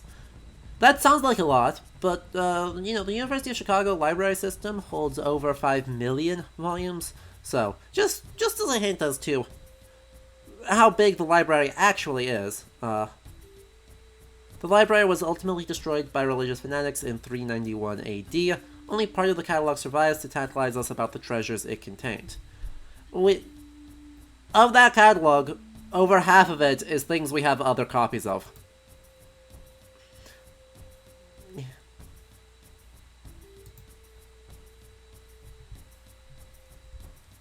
So, like, it is possible to overstate how important that is. A shore has built settlers. Awesome.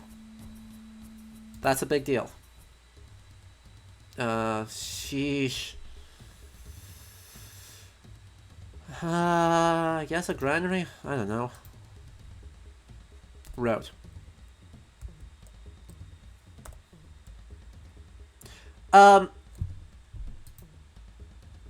The barbarians have better boats than I do.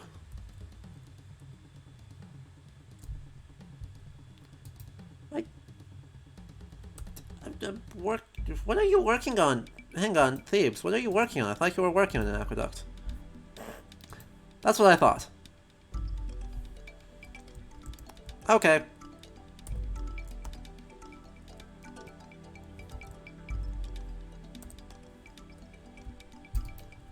Ta-da! There.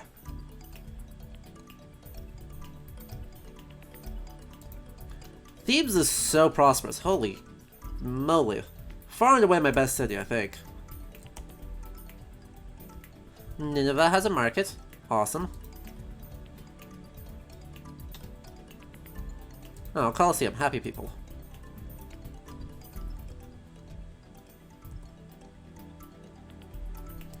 A million people. Look at that. They're still called barbarians. Interesting.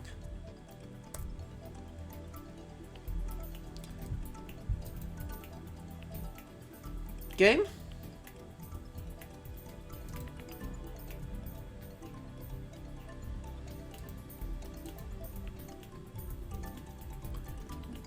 Game, did you just explode? Good lord.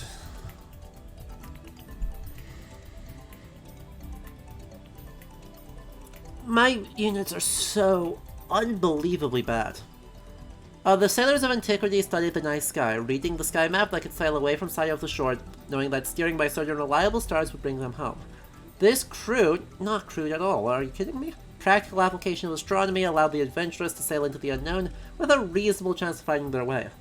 Polynesian expansion, go burr. Screw this account of navigation. Polynesian expansion, go burr. Wind-powered ships risked longer voyages, tempted by the knowledge, trade, and new settlements offered by distant lands. The maps of the known world expanded as the blanks were filled in by the reports of the sailors who had mastered navigation. I suppose we should get chivalry before we get physics. I don't know.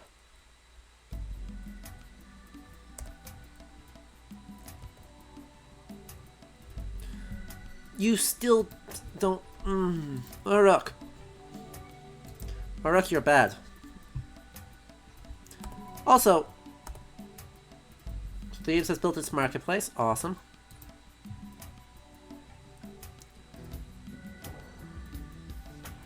Magellan's expedition. Why not? Nineveh. Okay, you're done. Stop. Stop that.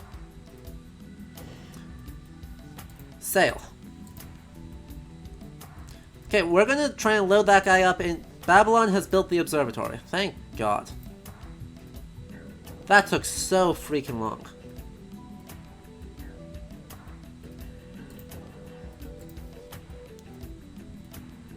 Okay, we are going to try to What? Why? Literally why?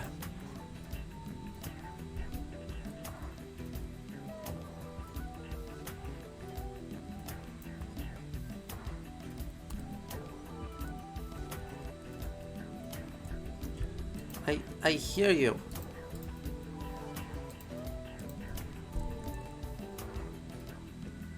I just don't know why you're doing this to me.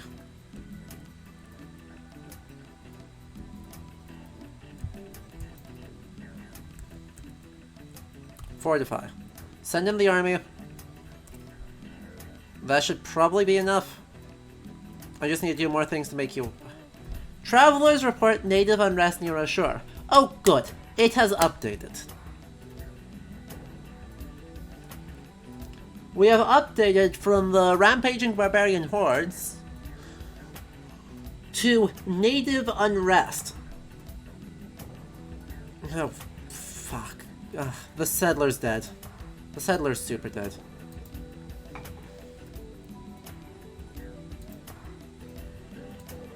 Well, everyone is upset with me.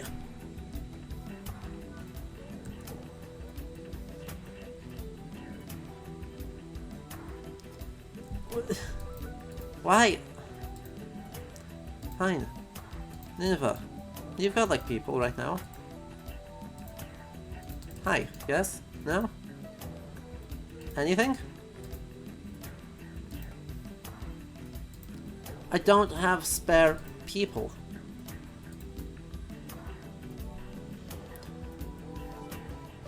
Okay. Okay. See if we can just, like, throw some cash at them and call it a day. I think they're upset because the city is too big. That is my best guess.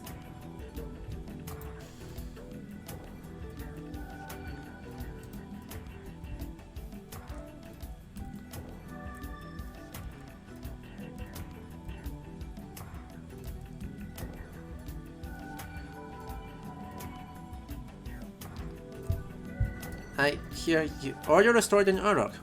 Why did... That worked?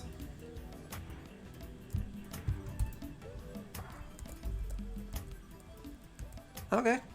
I hear you. Hey, settler.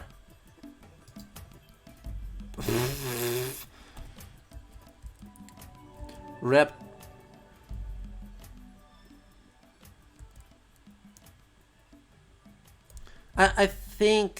I think one of the big problems is that we're too big. Right, a lot of these cities are bigger than they can really support. But not very big. Okay.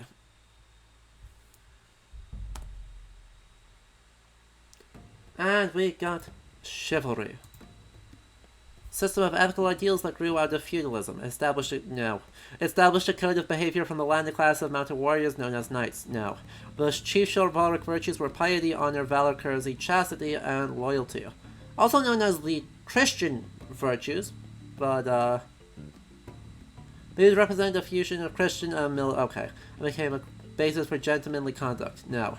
The zenith of chivalry were the Crusades. Ha! A series of invasions of the Middle East that attempted to recapture the Holy Land from the Muslims. Chivalry was enhanced by monastic orders, including the Knights Templar and the Knights Hospitaller. No.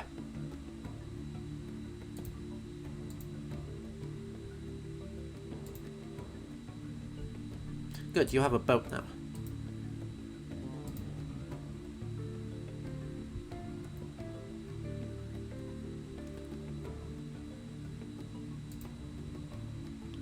I don't actually need a knight. I don't have a reason to care about a knight. We'll just use legions as our bread and butter.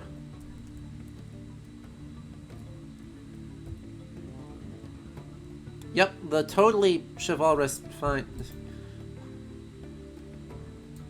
What?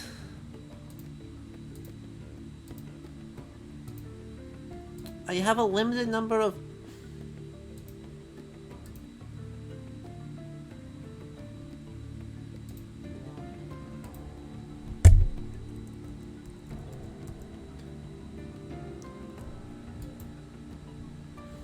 1, 2, 3, 4, 5, 45. Just route my military all over the frickin' place, I guess. Sure, finally has a granary. Awesome.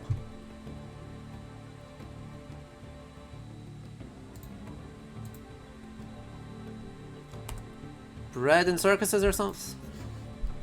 I don't have the people for this. Who is building what? And okay, you're building an aqueduct. I need that.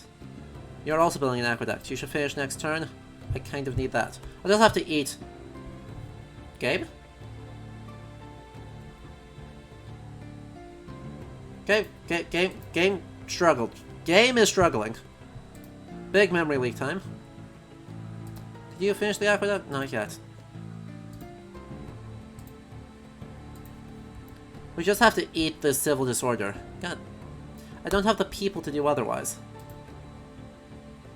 Anyway, let's just make this...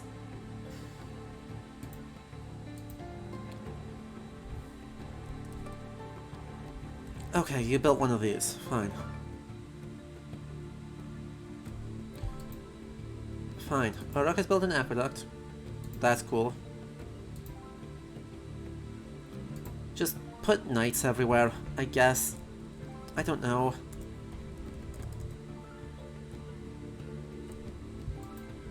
Someone has ironclads already? Hello?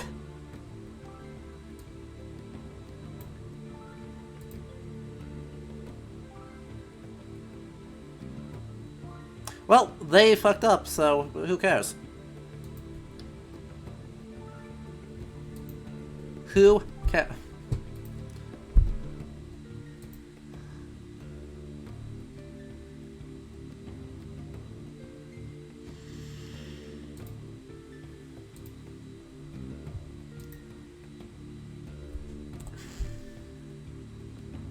Oh. What the heck happened there? There are now no people in Babylon. Okay, Uruk, you're working on a knight. Nineveh, you're working on a legion. Fine. Oh, this is so freaking scary.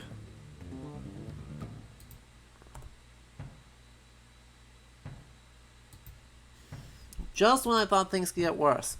Or couldn't get worse.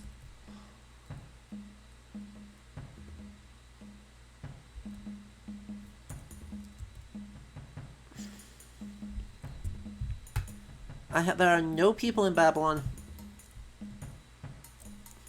Oh, Babylon needs to build settlers. That's what needs to happen. I mean, I'm aware that their production right now is 0. But like... Oh, that's what I can do? Because the city is just kind of at a breaking point, basically.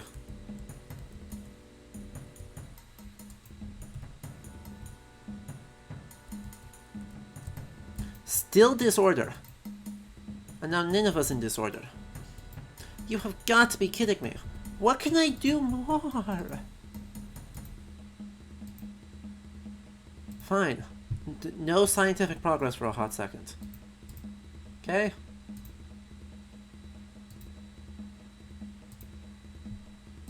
Nineveh.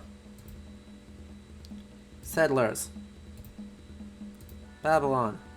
Settlers. Uruk, keep doing knights, I believe in you. You need to finish that.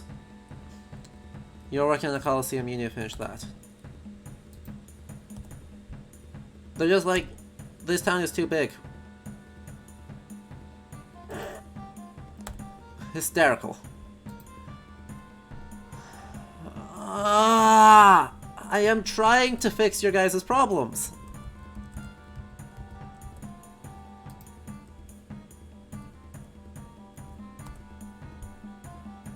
Madras has built Darwin's Voyages.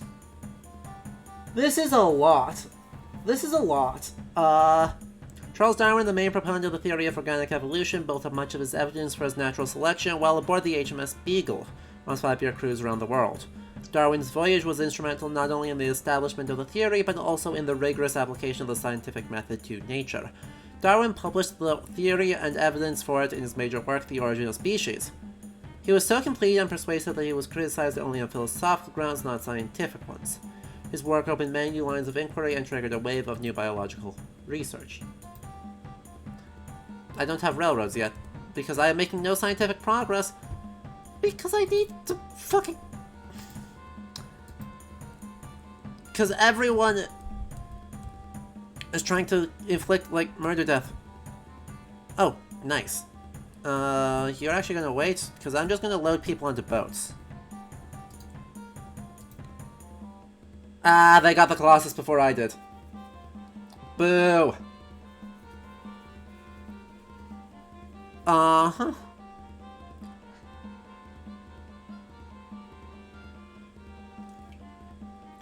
Neat. Ashore still has a... Everyone is so... All my cities are so scuffed. I do need some sort of... Are you still working at nights? Good. I need him to wait until after I get the night. 3, 4, 5, 6. Oh good, we can finally read.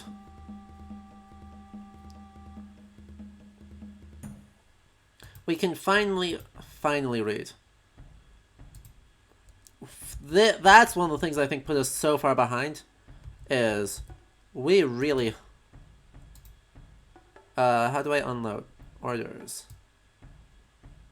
Unload. That seems like a good starting point.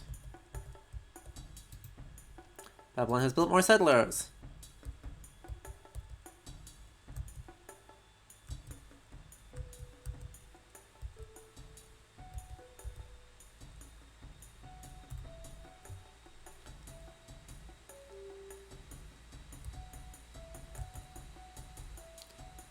Representative from the English. Hello. I guess. I shouldn't have. I shouldn't have waited. Like, that's actually a bad plan. Oh well. Great. Uruk is now also in panic. God, I am so far behind. What can I... Please. It's 1850 and I finally learned how to read. Exactly, AC. We took the eat your writing strategy of everything. God, I am in so much trouble right now. Holy moly.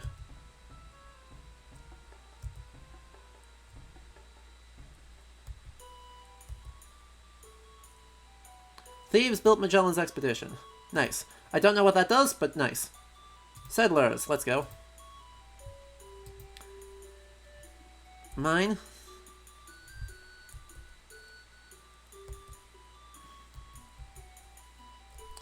Ugh, I don't have anything that can help preserve Uruk.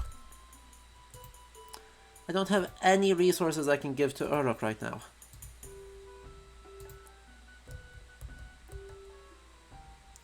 That's incredibly frustrating. Thebes has built more settlers. Awesome. Build a knight, please.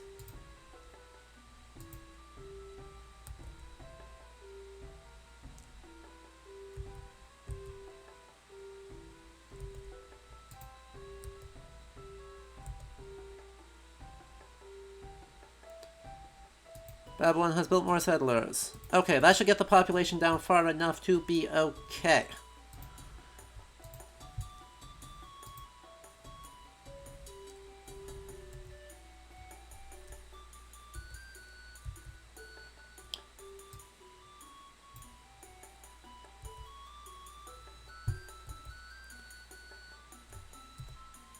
There's already mine there. Okay.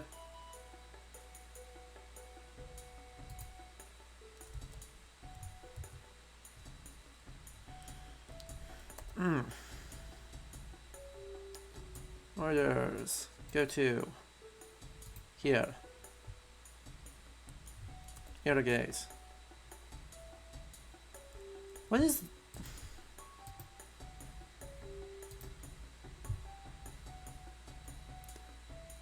Courthouse. Courthouses are important, apparently. Okay, there's a guy who's just sitting here doing freaking nothing. Not strictly sure why. Okay, you are now so low on everything that... Went from my most prosperous city to my least prosperous city. Oh good, we finally founded the Acadians. This is... Oh, yeah, right, writing is eating. So, AC knows the details better than I do, but basically, there's a group in, I believe, modern-day Cambodia? Who has an oral tradition that says that they used to know how to write. But then they had to go on a big journey in order to move to where they are now. And it was bad. It was harsh. It was bad. And so they ate the writing that they had on banana leaves. And in so doing,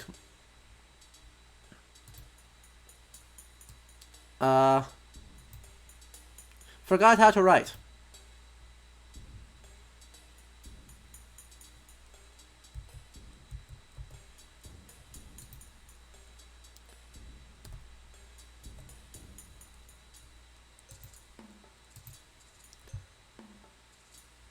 Oh my god. Why are you like this? Oh crap, India has democracy.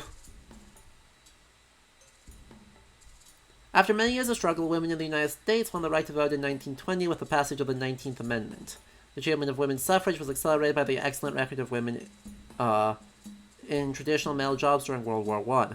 Full voting rights were given to women in Great Britain in 1928.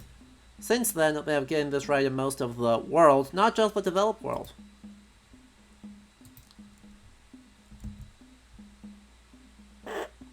Did they just lose to a... Did their knight just lose to my settler?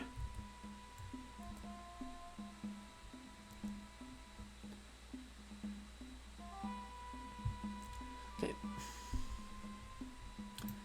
I am also way too close to getting a lot of unhappy people again.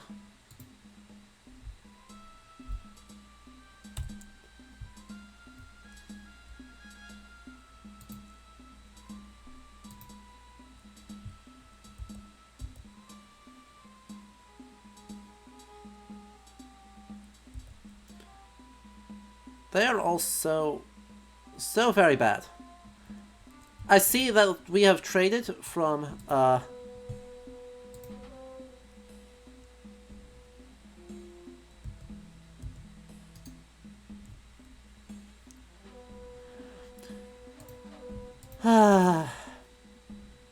Move. Move. Thank you. Orders. Go to here.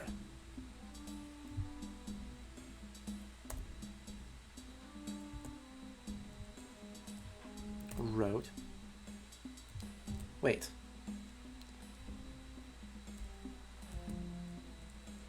Yes. No. Go to hell. Okay, we are no longer super rich. We were in 3rd place there.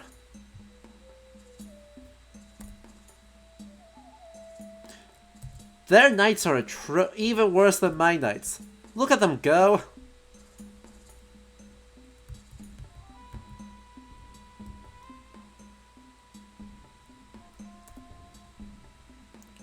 That city's in bad shape. Unload.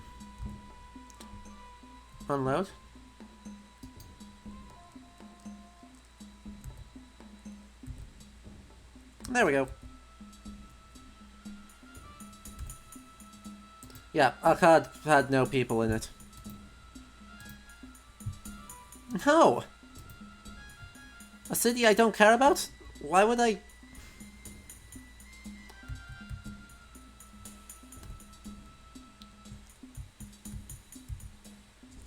Now, they do have gunpowder, which is bad news for me.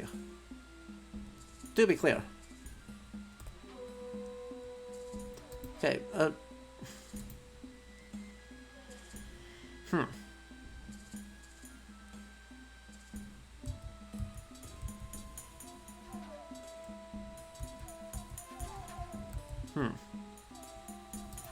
Babylon has built a library. Awesome.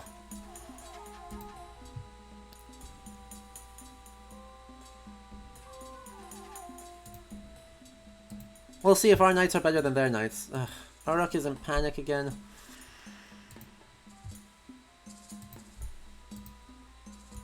No. 2, 3, 4, 5, 6.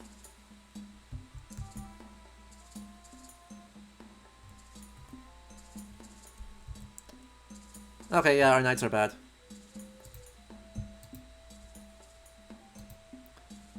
We are totally going to lose this, by the way. Just so we're clear. Oh, I do need to fortify you in there. Damn it. Like, this is gonna go badly. This is gonna go real badly. I'll just make peace.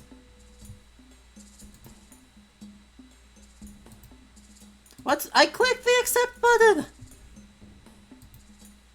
I clicked...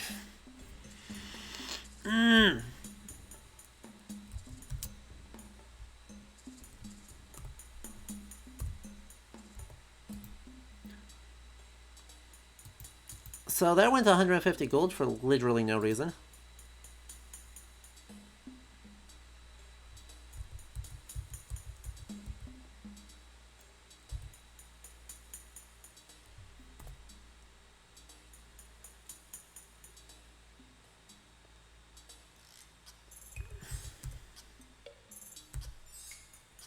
That's alright. Aye. Will you yoink that gunpowder, please?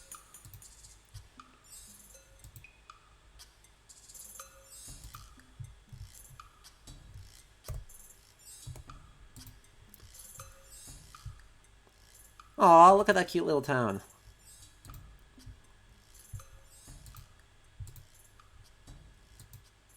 Thank you.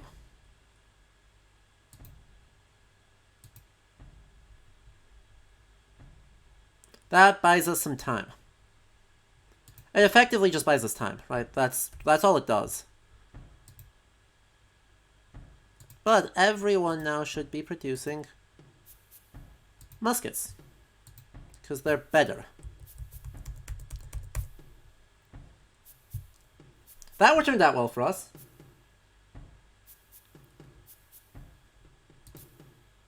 That could have gone way worse. Courthouse. That's important. No, no, not. Stop. Gar. Boo. Hiss. I don't care about it. Fine. Thebes.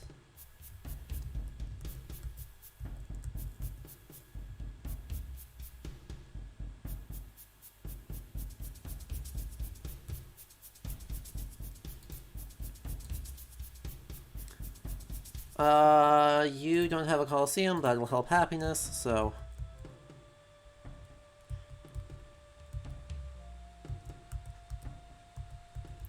Three, 4, 5, 6...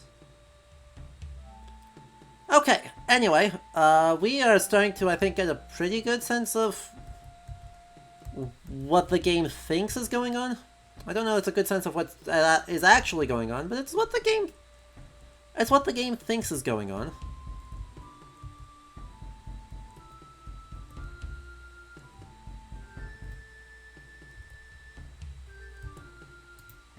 By the way, why are you building those? Oh. Because you have literally no industry. That's alright. We can just stack you with knights. AC. The game says we're Croatian.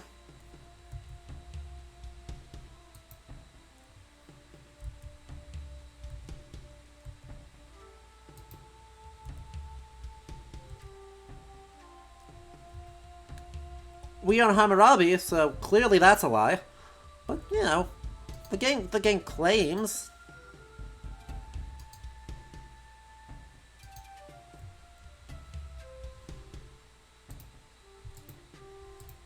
Yeah, I was right. I was curious what the heck they meant when they said that. Oh yeah, you're Croatian, or that you could play as Croat. Because I was like, that's not how that works, or that's not something I've ever seen before.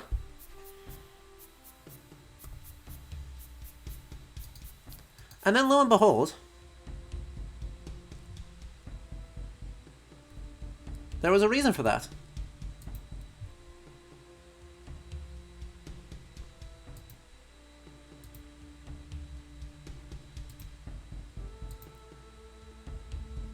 Build a Colosseum. God, as there's like an entire stack of swordsmen stuck in here. Because we are not, apparently, able or interested in... Actually, I wonder if I can upgrade some of these guys. Because I've got cash, so I don't actually care. No, I cannot. Nope. Okay.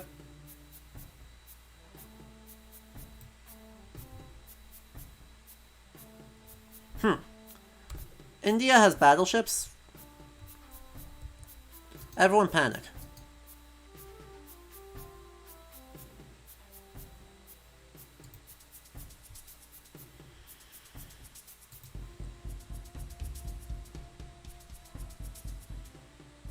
Cool, we're totally gonna lose this. We are.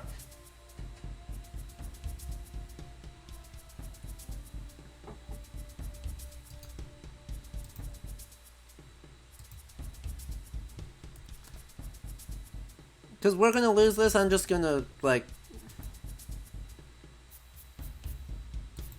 What? You're a militia.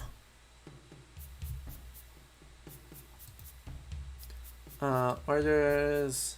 Go to... here. I guess. Why are you just going around deleting my people?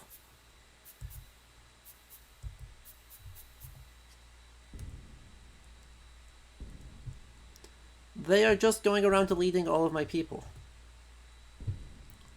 Not doing anything with it, it's just deleting everyone. They are... This is aggressive India's life.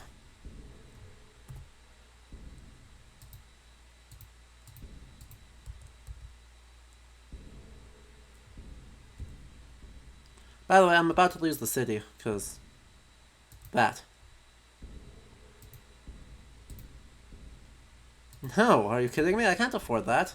Actually, I can afford that, but... Wow! Look how good these guys are. I don't have any more people to send, please.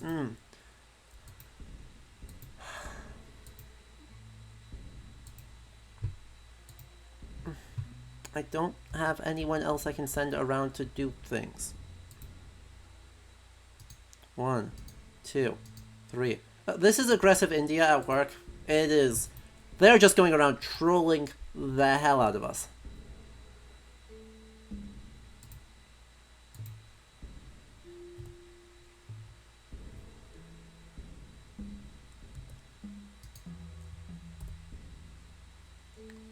Oh, good. We continue to have civil disorder. Well then. I think the game has pretty much told us that we are done.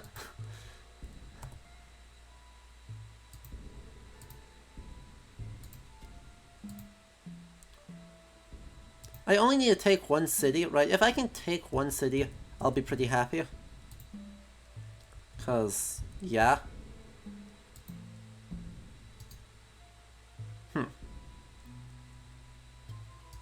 Well, that went poorly. Why are they fortifying? Really? That still is civil disorder. Okay. Oh, Jesus. Huh. Huh.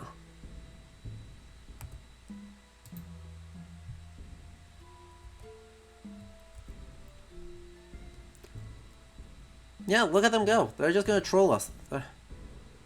Holy moly, we are super screwed.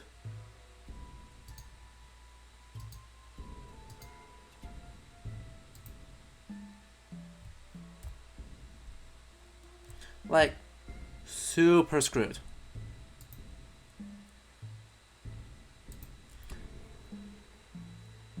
Yep, well, I think the game has spoken to us, and the game has said that we are in trouble.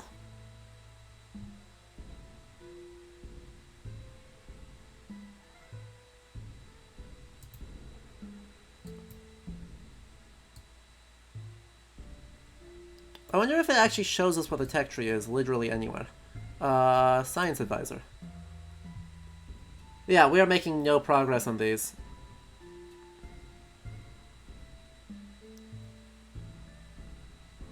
Literally no progress on what we have learned.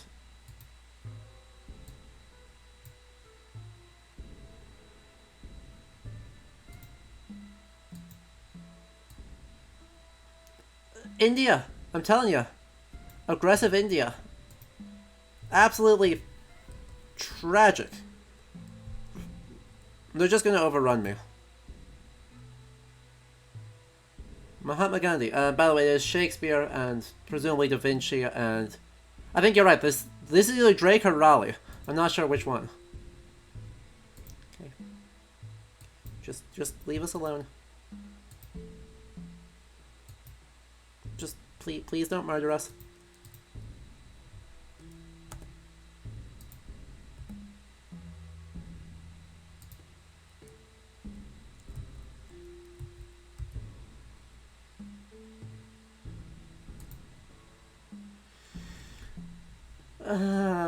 India, please. Okay, anyway. This is what I get for playing on more difficult difficulties. I am not good at this game, at all. I'm like really bad at Civilization. But I think we've gone far enough to at least kind of understand...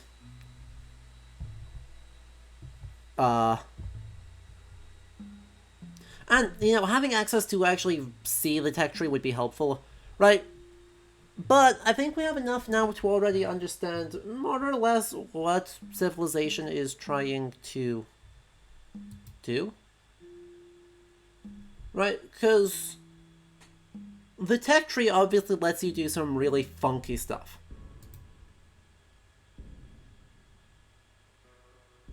Right. Pretty clearly. It lets you do some real funky stuff. Luxuries rate 0. This will maul. I just want to get things fast.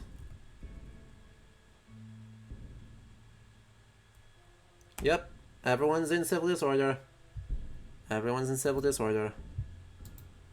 Right, the moment I turn down the luxury rate, everyone's in disorder. It doesn't matter. Right. I've already lost, so we're just actually... We're just kind of rolling with it. Because I'm trying to just kind of sum up... Interesting, that's Columbus. Right, that's probably Raleigh, that's Columbus, that's Da Vinci. Angry eyebrows Da Vinci.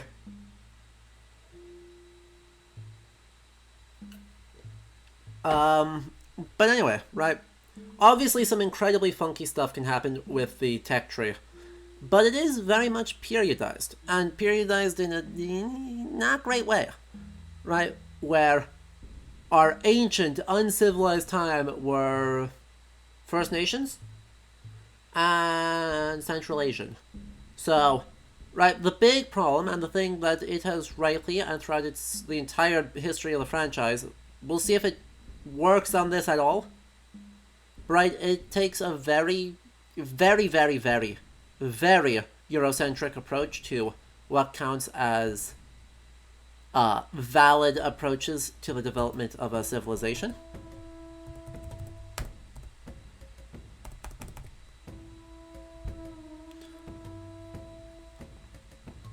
And then, in response, doesn't actually give us anything. Yeah, very Whiggish. And makes really weird claims about how things tie together. The evolution of religion traces back to elementary forms of belief and practice concerning the extraordinary, the mysterious, and the supernatural. Religion gave people an object of devotion, a code of social behavior, and a reference for the individual within the group and the universe. Acceptance of the teachings of religion brought peace of mind and the ability to get on with the work of life because terrifying questions of the unknown were contained. The advance of knowledge that followed the development of writing and the study of philosophy led to the great religions of the modern world. Oh, what? Holy moly. A good example of the absolutely bonkers shit this game does.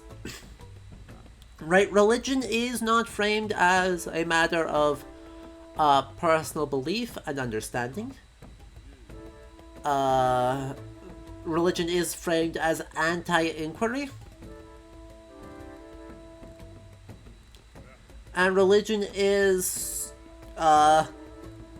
only valuable insofar as it means you don't have to, like, ask hard questions. Literally not how any of that works. Literally, like, the opposite of how that works. So, we'll obviously be coming back to it more and more and more, but for the first of many times, this is coded, obviously, using Catholic Christianity as its main image. The Church was the funder of the most projects of natural philosophy of anyone in Europe. Like, pretty much all scientific advancement was done through the Church, and there was a lot of it. And yeah, by the way, when it says religion, just replace that as Christianity. Anyway, the only part of this that is kind of sort of at all okay is, right, the code of social behavior. Right, I don't like object of devotion because that implies a singular one. No, which is not true. Even in Catholicism, the cults of saints are another technically object of devotion. Any studies of the cult of the Virgin Mary, or Marianology, would tell us this. A code of social behavior is okay because, obviously, yeah, there are orthodox and heterodox belief, confession, sin, and then confession and penance. But then, as a reference for the individual, right, there was huge heterogeneity of thought. Like, that's not a singular entity, so not at all what this is. This is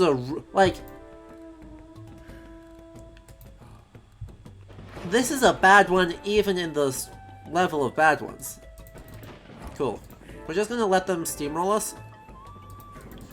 Though apparently steamroll us means...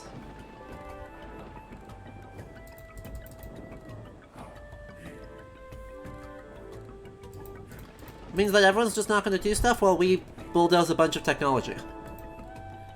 The first universities were founded in the Middle Ages by ecclesiastical or royal initiative, mostly ecclesiastical, to train young men in law, theology, and medicine. Good. The modern university has several faculties or colleges, each with a specific curriculum. Traditionally, only universities granted graduate degrees, but that distinction is now blurred. During the 20th century, many universities in the US received large government grants for scientific and technological research. Fine. Physics. We're just letting this roll. Like, we were in third place there, we were fine. Even though...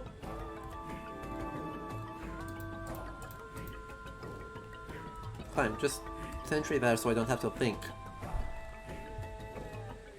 I'm trying really hard to not have to think. Just end turn, end turn, end turn, end turn. Look at how fast we're going now. Holy moly. Yes, we are also discovering secrets, you know. It's not inquiry and complex dialogues of understanding. These are individual, concrete, distinct secrets to be discovered. This is in some extent like a gameplay concern and a limitation of the amount of text you could actually put in here. But like, come on. Physics. Cool. We have physics. That gets us a whole bunch of stuff. Now,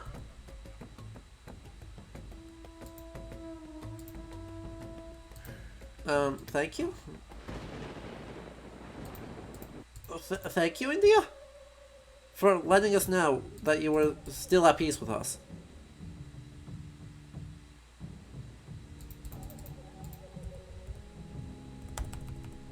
Cool. Well, that was fast.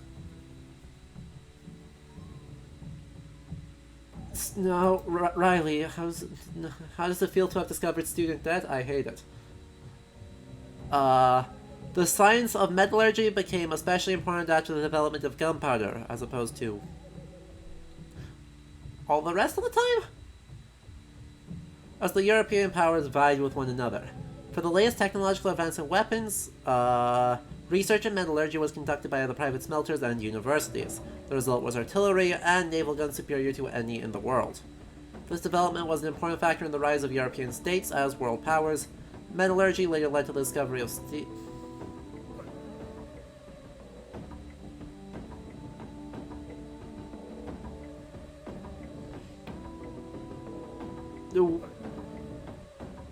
So, it's not that I hate this write-up, it's that I'm very confused as to what we've been doing.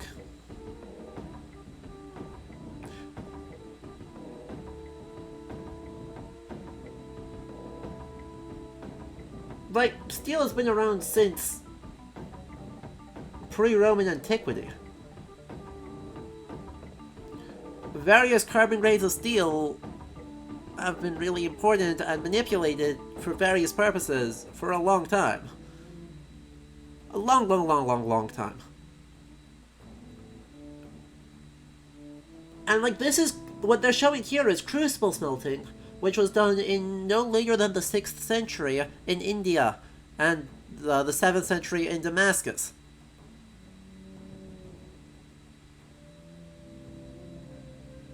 So, what year is it? I suppose we should get trade. We haven't actually discovered the secret of trade yet. We have metallurgy, we are importing metals to do stuff, but we haven't discovered trade yet. By the way, this is a shockingly viable strat. I'll be honest. Right, this is shockingly viable.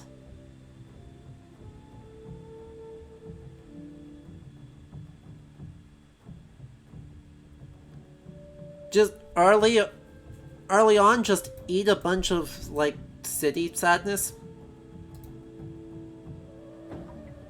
Never, the Indians are our friends.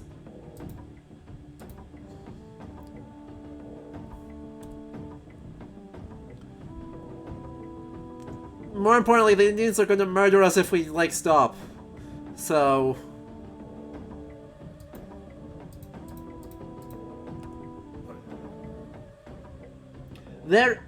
there's a space victory, yes. So... I mean, that would be the only way I sneak out of this one alive. But, I'm not gonna sneak out of this one alive. One of the oldest, discovered in the 1920s, most widespread social institutions is the exchange of goods, or trade. At the most basic level of trade, two people exchange items with each other. Ideally, thereof are in surplus and the items received are desired. Basic, ultra-simplified microeconomics.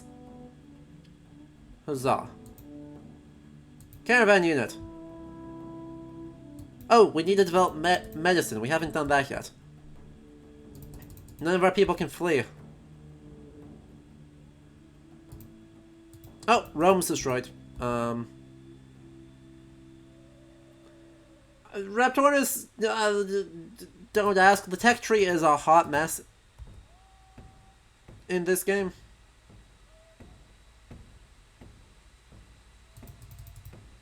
I mean, that's basically what it comes down to. The tech tree is a hot mess. So, I am amused to find, though, that my strategy that I used to do with Civ 3 is still viable in this game, which is to say, early game, just route everything into science, get like 200 years ahead, completely trash your science funding, and then steamroll them.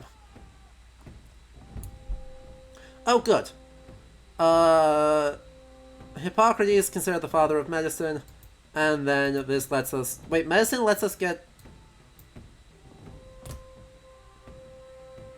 Medicine lets us get... Huh?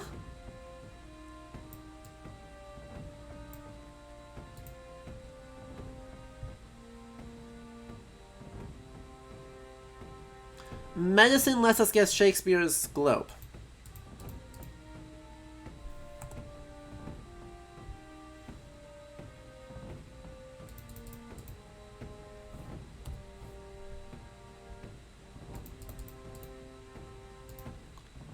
What? Okay, yeah. Oh. We lose. I hit the wrong button. We lose. India's gonna steamroll us right now. 3, 2, 1, let's go. Yeah. I am aware we are out of cash. I don't care, because we've already lost.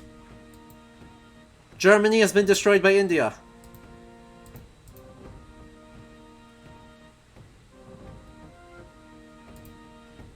The basis for modern chemistry was laid by the pseudoscience of alchemy. No.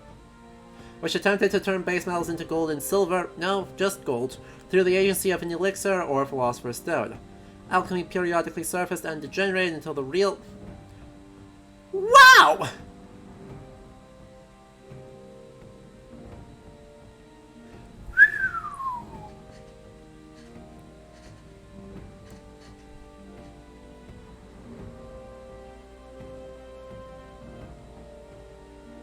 Chemistry was also spurred by the practical needs of medicine and the theoretical considerations of natural philosophy. What the fuck does this game think natural philosophy is? Alchemy was a branch of natural philosophy. Natural philosophy was pre-modern scientific inquiry. Holy shit, this write-up.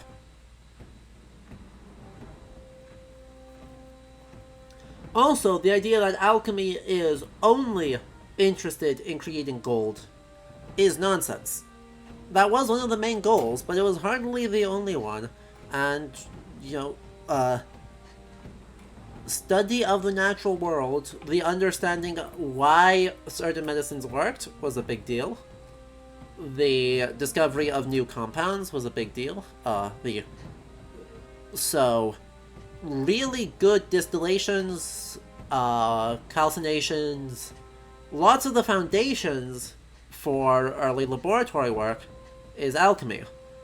And some of our early people we think, oh yes, the great men of science, like Newton. Alchemists. True, chemistry is just jealous because alchemy books get the illuminated manuscript treatment. This is true. Suppose we get engineering. We are out of money.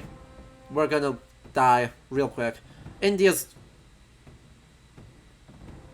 just gonna maul us. Because I hit the wrong button. Oh good, we cannot be in debt. We just start losing things.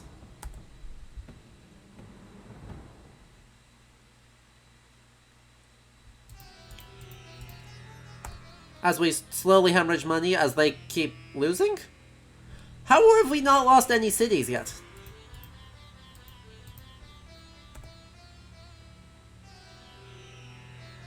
We, haven't lost any more cities yet.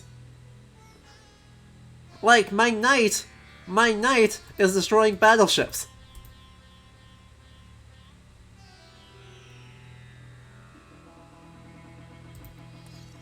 The science of engineering originated with the civil engineers who built bridges, roads, aqueducts, and other structures, and the military engineers who built fortifications and weapons.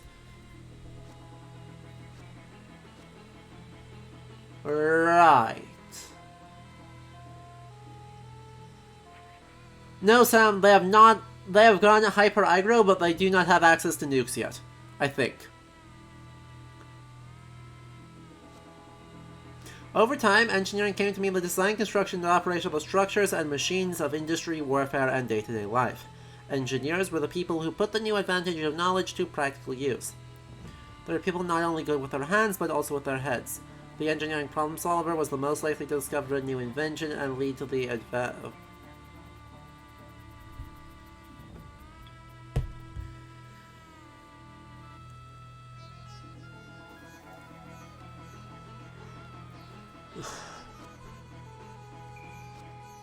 Chat. Tell me you're suffering as much as I am.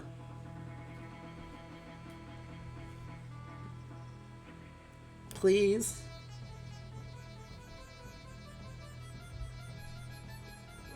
Please?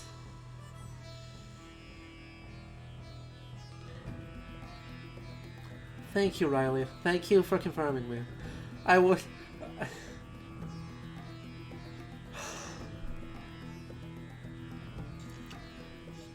Yeah. Eldritch Horror Bread, with 2 engineers in my family? Oh yeah. That is an it's all coming together moment right there.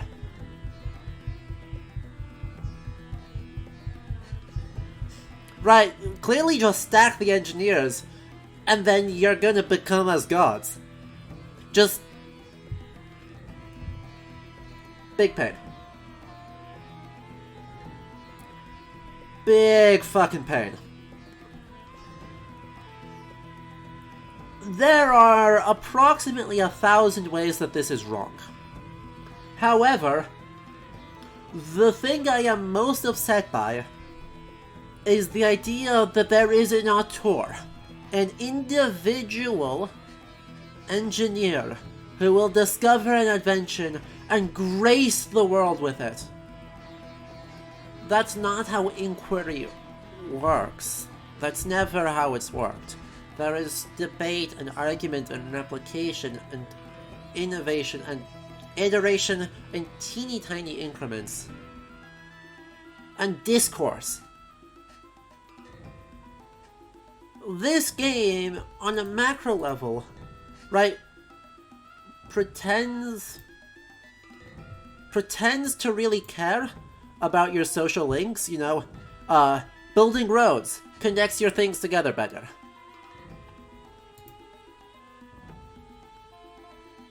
Oh, you're no longer unordered. We're gonna claw this back from the brink, yo.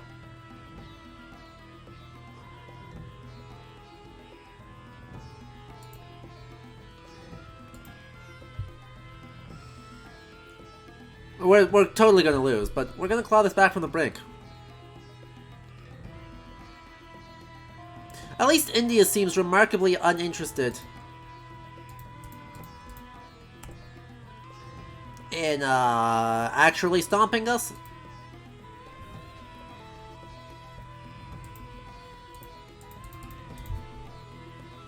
They seem really uninterested in actually ruining our day.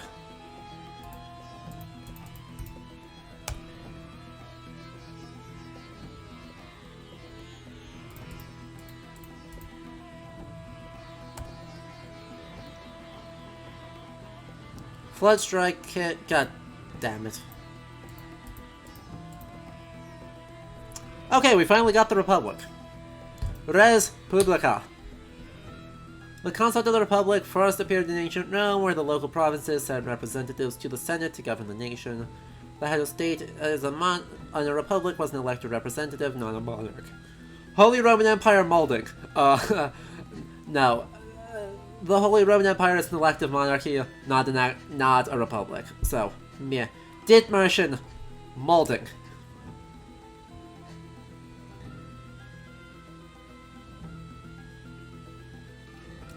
Oh.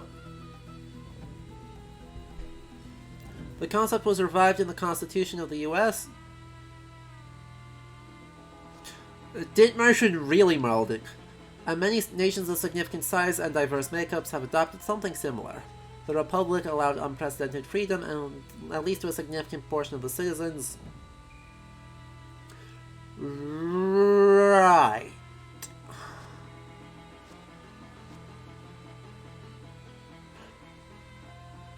This is slavery erasure? Like, they almost recognized.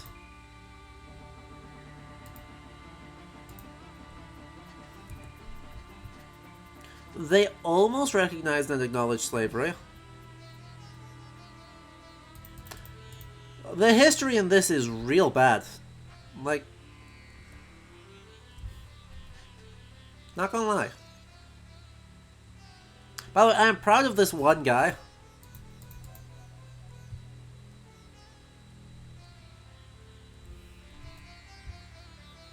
Right, this one musketeer that is defending the entire city is nice. Sir Isaac Newton, a mathematician and physicist, is considered by many the greatest scientist of all.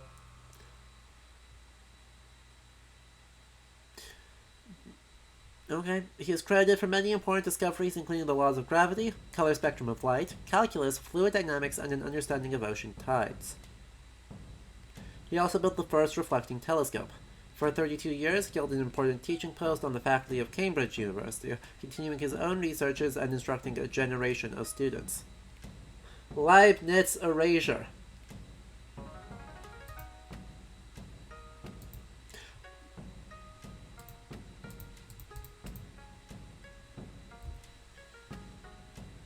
Ah, we lost the one guy.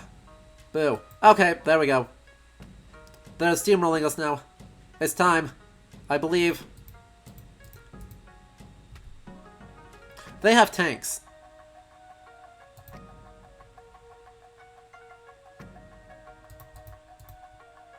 They have tanks. Modern banking arose during the Renaissance among the merchant families of the Italian city-states who were benefiting from the increase in trade, both within Europe and with the Middle East. The wealthy merchants pooled their surplus money into a bank and loaned cash at interest. Okay. Hyper-secular reading of that, but okay, yeah. To other commercial enterprises. The availability of this capital for investment made many new businesses possible and helped accelerate economic growth. Banking was even more important after the Industrial Revolution due to the even larger capital investment required by newly rising industrial corporations. I don't hate this write-up. It obviously aligns a lot of the debates about interest or usury and the role of Jewish and Muslim traders and moneylenders in the process and the debates around it, but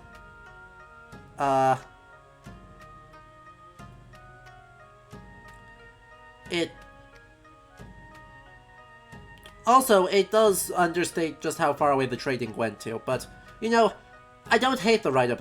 In a rare change, I don't despise one of Civ's write-ups.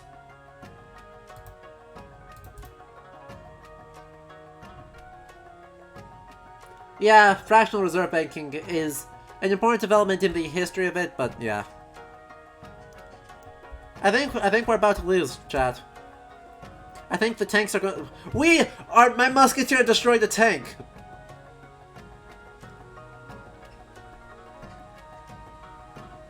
Oh, piggy banks are a Majapahit thing. Okay, I did not know that, AC. Fair. Pig-shaped banks is Majapahit. But it's an independent development to the quote-unquote piggy bank. Weird. Well, it's 1960, it's the end of days,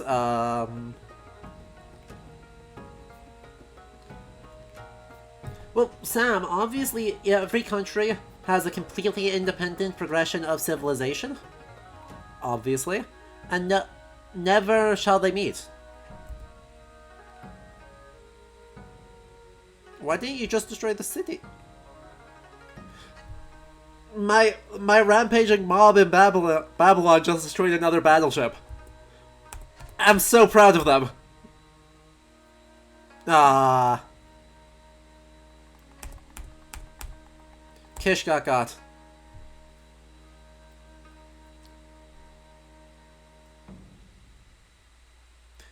Civ tech logic is unbelievably cursed. Well, the force of attraction or repulsion between various substances, especially iron, is due to the motion of electrical charges and is known as magnetism. A magnetic object normally has two poles, north-south seeking and south-seeking, named because a freely floating magnet orients itself on the Earth's magnetic field on the north-south axis. Magnetism may have been discovered in China.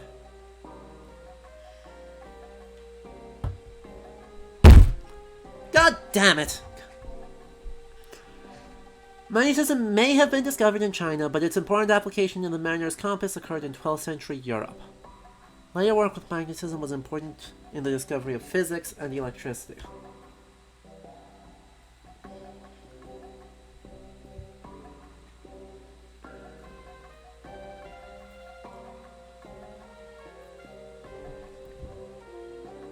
This game is so fucking obsessed with its Eurocentric progression of technology that it needs to disclaimer its way into May for a thing that we have examples of.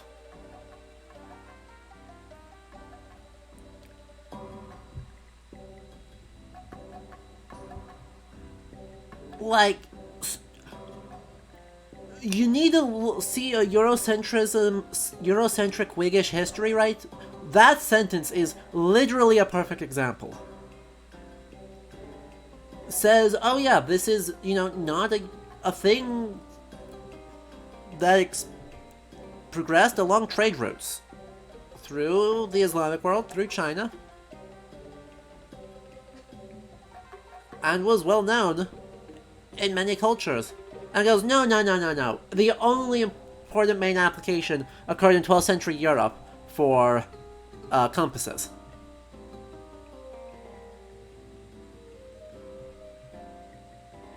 That was incredibly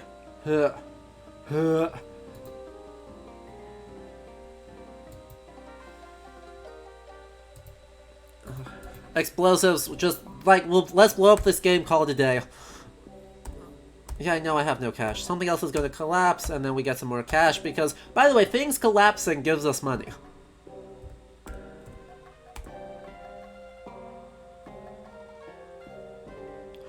Meanwhile, Civ 3 just lets you go into debt. Oh, it will. Yeah, we are in last place. I think we are the only civilizations left. Right, the England and India are truly just toying with us. Wait, the English had tanks but no magnets? Hold up a minute!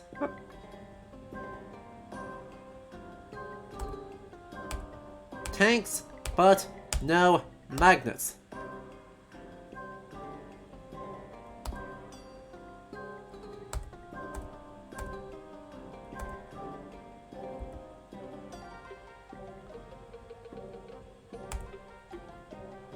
Explosives were discovered during experiments with gunpowder and chemistry in the search for stable and powerful chemicals for industrial and military applications.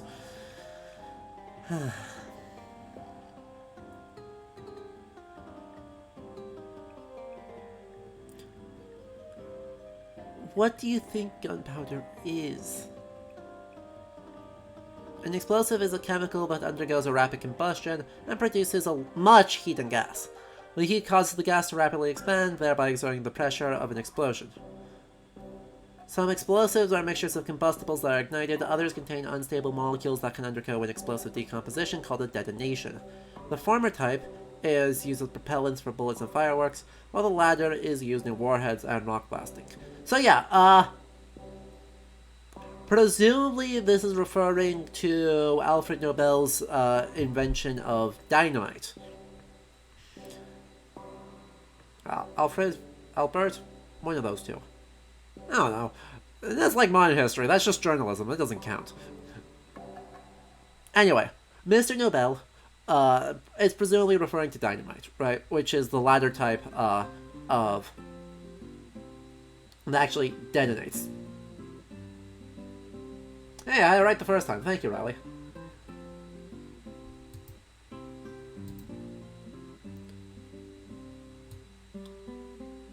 Yep. He made things that go boom very good. That's an airplane.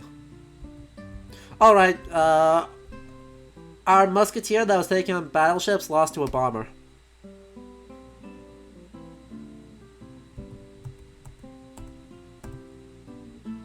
Cool. 1972 is the end of the... Oh, good, they are at war with each other.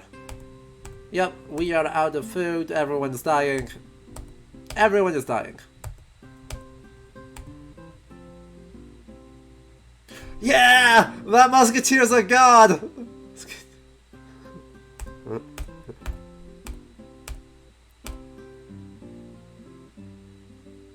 He took on another tank!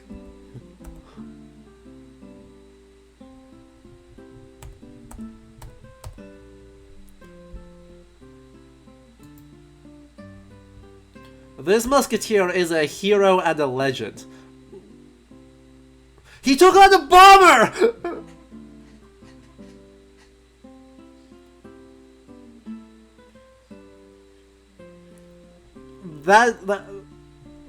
We need PogChamps in the chat. For this one guy. This one guy.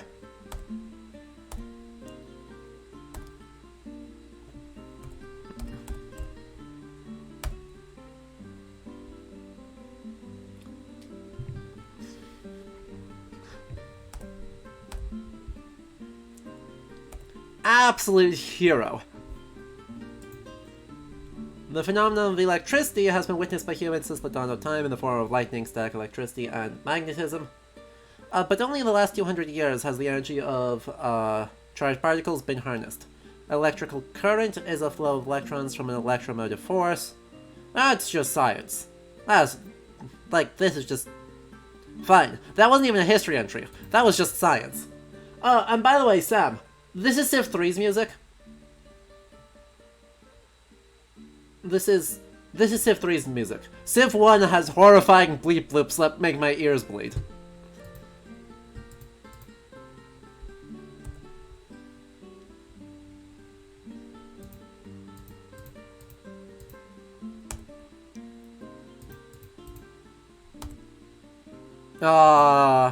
They captured Babylon.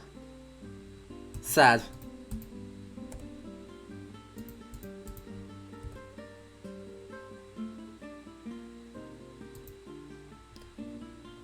The beauty of Rome's Sistine Chapel, whose ceiling was painted by Michelangelo, has long served as a testament to the mixture of strong religious beliefs and the love of art which pervaded Renaissance Europe.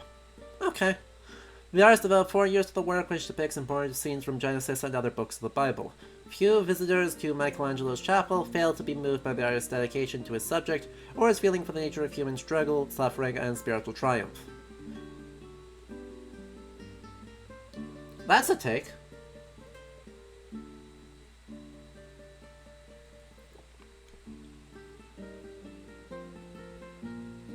That's a take. Yeah, AC. The cuneiform poggers.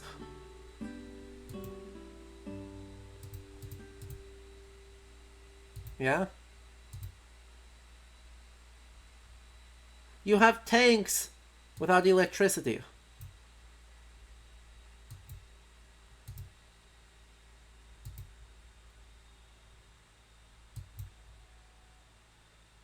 They have tanks without electricity. Yeah! Exactly, sarcastic. Friendly reminder that Michelangelo hated the Pope who commissioned the Sistine Chapel so much he painted the gates of hell behind him. Oh no!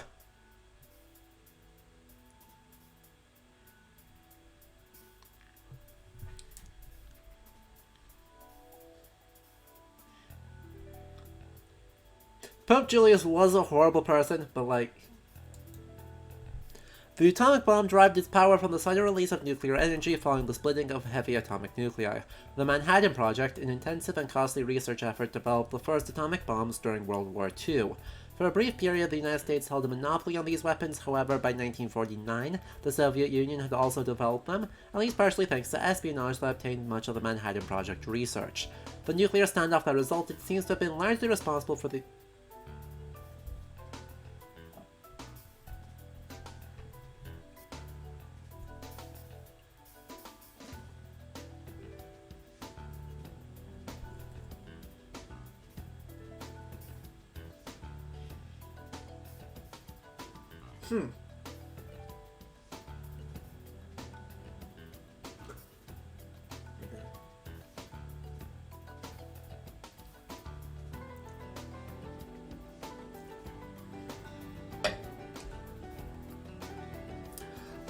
Francis Fukuyama's cheering over here.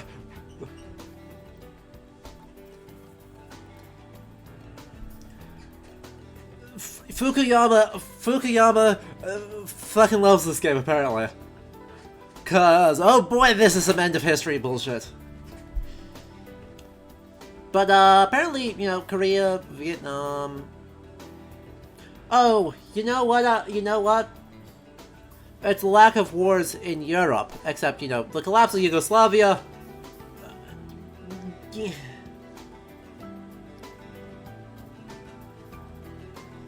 Oh, and a dim corner. That's why there was no notes in the chat. Because we know exactly what is coming.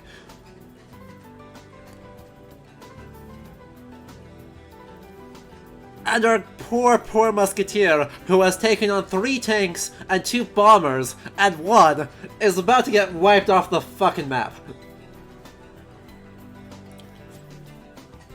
Francis Fukuyama is a, he's not a historian, I think he's a political scientist, who basically argued in the mid-90s that history had ended. That the liberal capitalist society had come out as the ultimate, best possible form of social order, and that, in terms of political events, there was nothing else to... Right, with the collapse of the Soviet Union, United States hegemony was going to be confirmed, and that he didn't expect there would be much of anything of political global significance that would occur here on forward.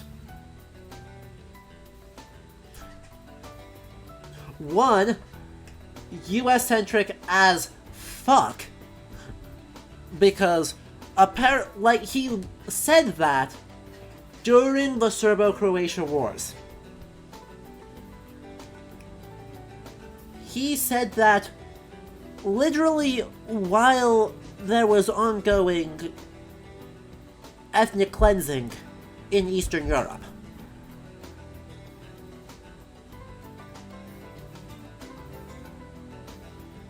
And then he had the audacity to say history restarted with 9/11. The sheer fucking audacity to say that 9/11 was what restarted history. As if there weren't other countries in the world. Oh yeah, Riley helpfully points out, more recently in 2011, he claimed that the Arab Spring would peacefully create democracies across the Arab world, then spread to Iran, Central Asia, and China. That was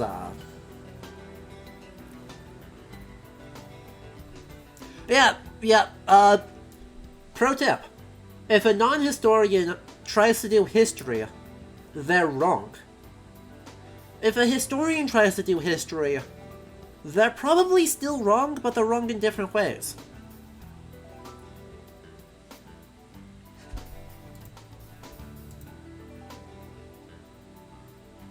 Funds are running low, come on, let's go. Nuclear Gandhi, come on. My title may have jinxed us. I believe.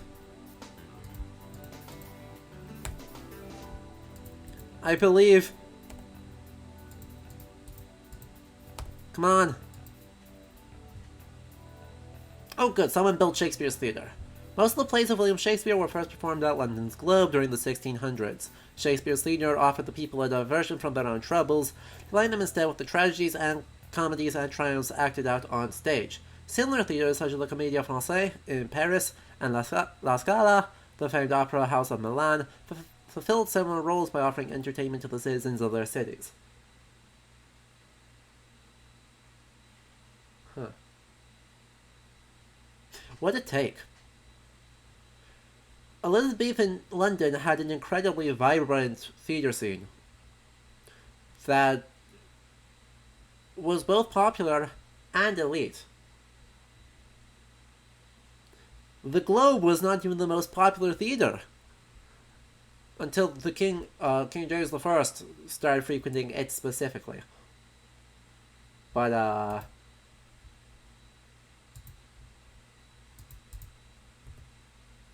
no, we can totally get away with there being literally one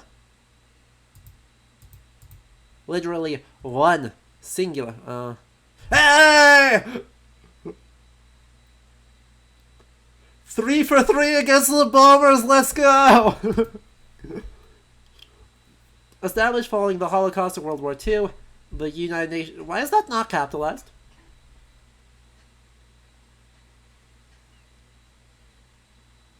The United Nations is an international organization dedicated to promote peace and security. It also attempts to achieve international cooperation in solving world problems concerning the environment, economics, and cultures. Even when its peacekeeping role has not been effective, literally all the time, it has remained a forum for debate where all nations can voice their concerns, and that the United States can ignore them.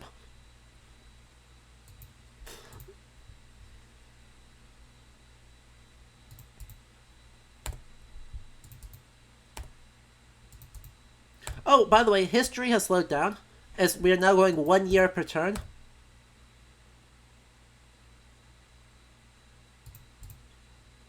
Yes? Greetings.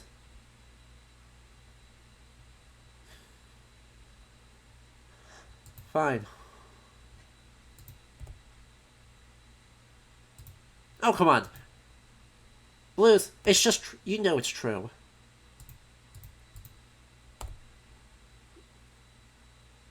Those are newer tanks. This is going to be interesting. I think we might be down to our one legendary Musketeer. That's a lot of tanks. Holy shit. Thebes can't... Good. They disbanded the correct person. I don't give a shit about their knight. Okay. Oh yeah, I've already been born. 9/11's about to happen. 9/11 just happened. Let's go.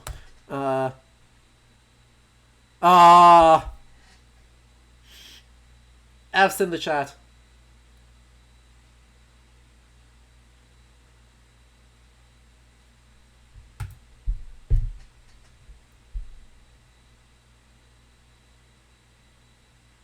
Centuries later, archaeologists discover the remains of your ancient civilization. We made it to 2003!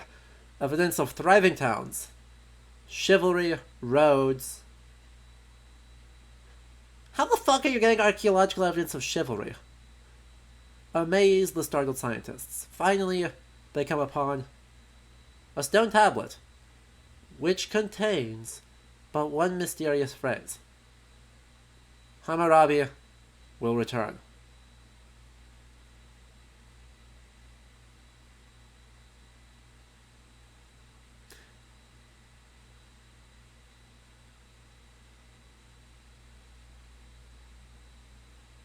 And Riley does fairly point out, I think the lol UN useless is a pretty frustrating trope that exacerbates the already frustrating limitations. But part of the issue is that the places where it actually helps don't get coverage on the level of places it fails. This is very true, and it is fair. But there are and the UN does have a lot of power, but it's very easy for the US to just, get in the way. And as long as the US is happy to work with the UN on international peacekeeping efforts and other grants, research, assistance, etc. As long as it doesn't get in the way of US strategic interests, you know. Meh. Meh.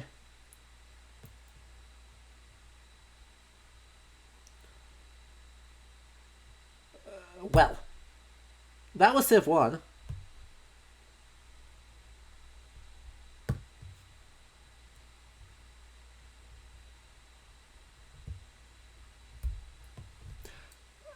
This game is a lot. This game is a lot.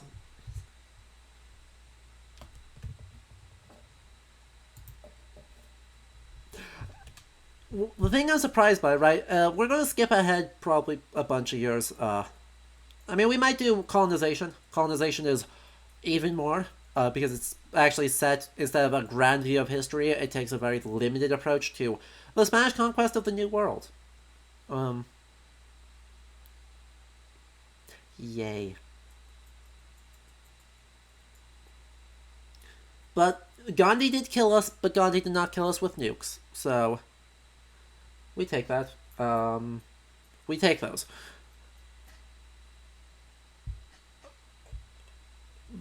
The game's take on history is just so fundamentally buck wild, right? A bunch of discrete technologies that have to be independently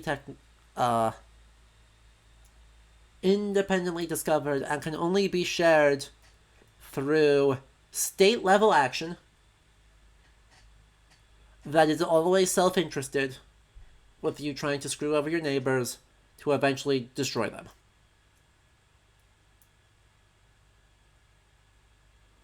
There is room in that for that to do cool things, right? The game Diplomacy, obviously, is a really good example of how you constantly need to make and break alliances. But having all human players and a very specific worldview and situation makes it way less arbitrary. But the biggest problem is obviously the Eurocentrism that underlies the tech tree and really blatantly underlies the tech tree. And while the tech tree lets us do weird things, it's also not very well set up and doesn't really have logical links from point A to point B. So, and the fact that we can't actually look at it. I didn't find a way that we could actually look at the tech tree and see what we were able to do. Anyway, that'll wrap up the stream. We don't have time to try again, so we're going to call it a day there. If you have not, make sure you subscribe to follow and subscribe to the channel and tell a friend about these. We're going to be playing a lot of 4X games over the next several weeks, and then during the weeks, Reed will be joining us for more Bioshock Infinite. So, really cool stuff happening in the channel for the rest of the summer here. So, make sure you subscribe. If you have Twitch Prime, it is free. So, you should do it. And then, follow the links in the About section to the YouTube channel where the VOD will be uploaded, and the Discord server where you can talk to us everyone else. Or click on that handy link right there. So yeah, we'll be back with a different Civ type game next Saturday, and then it'll be Wednesday, 7 p.m. Central Time, for more Bioshock Infinite with Reed. Awesome. I will see you all on the next one. Bye.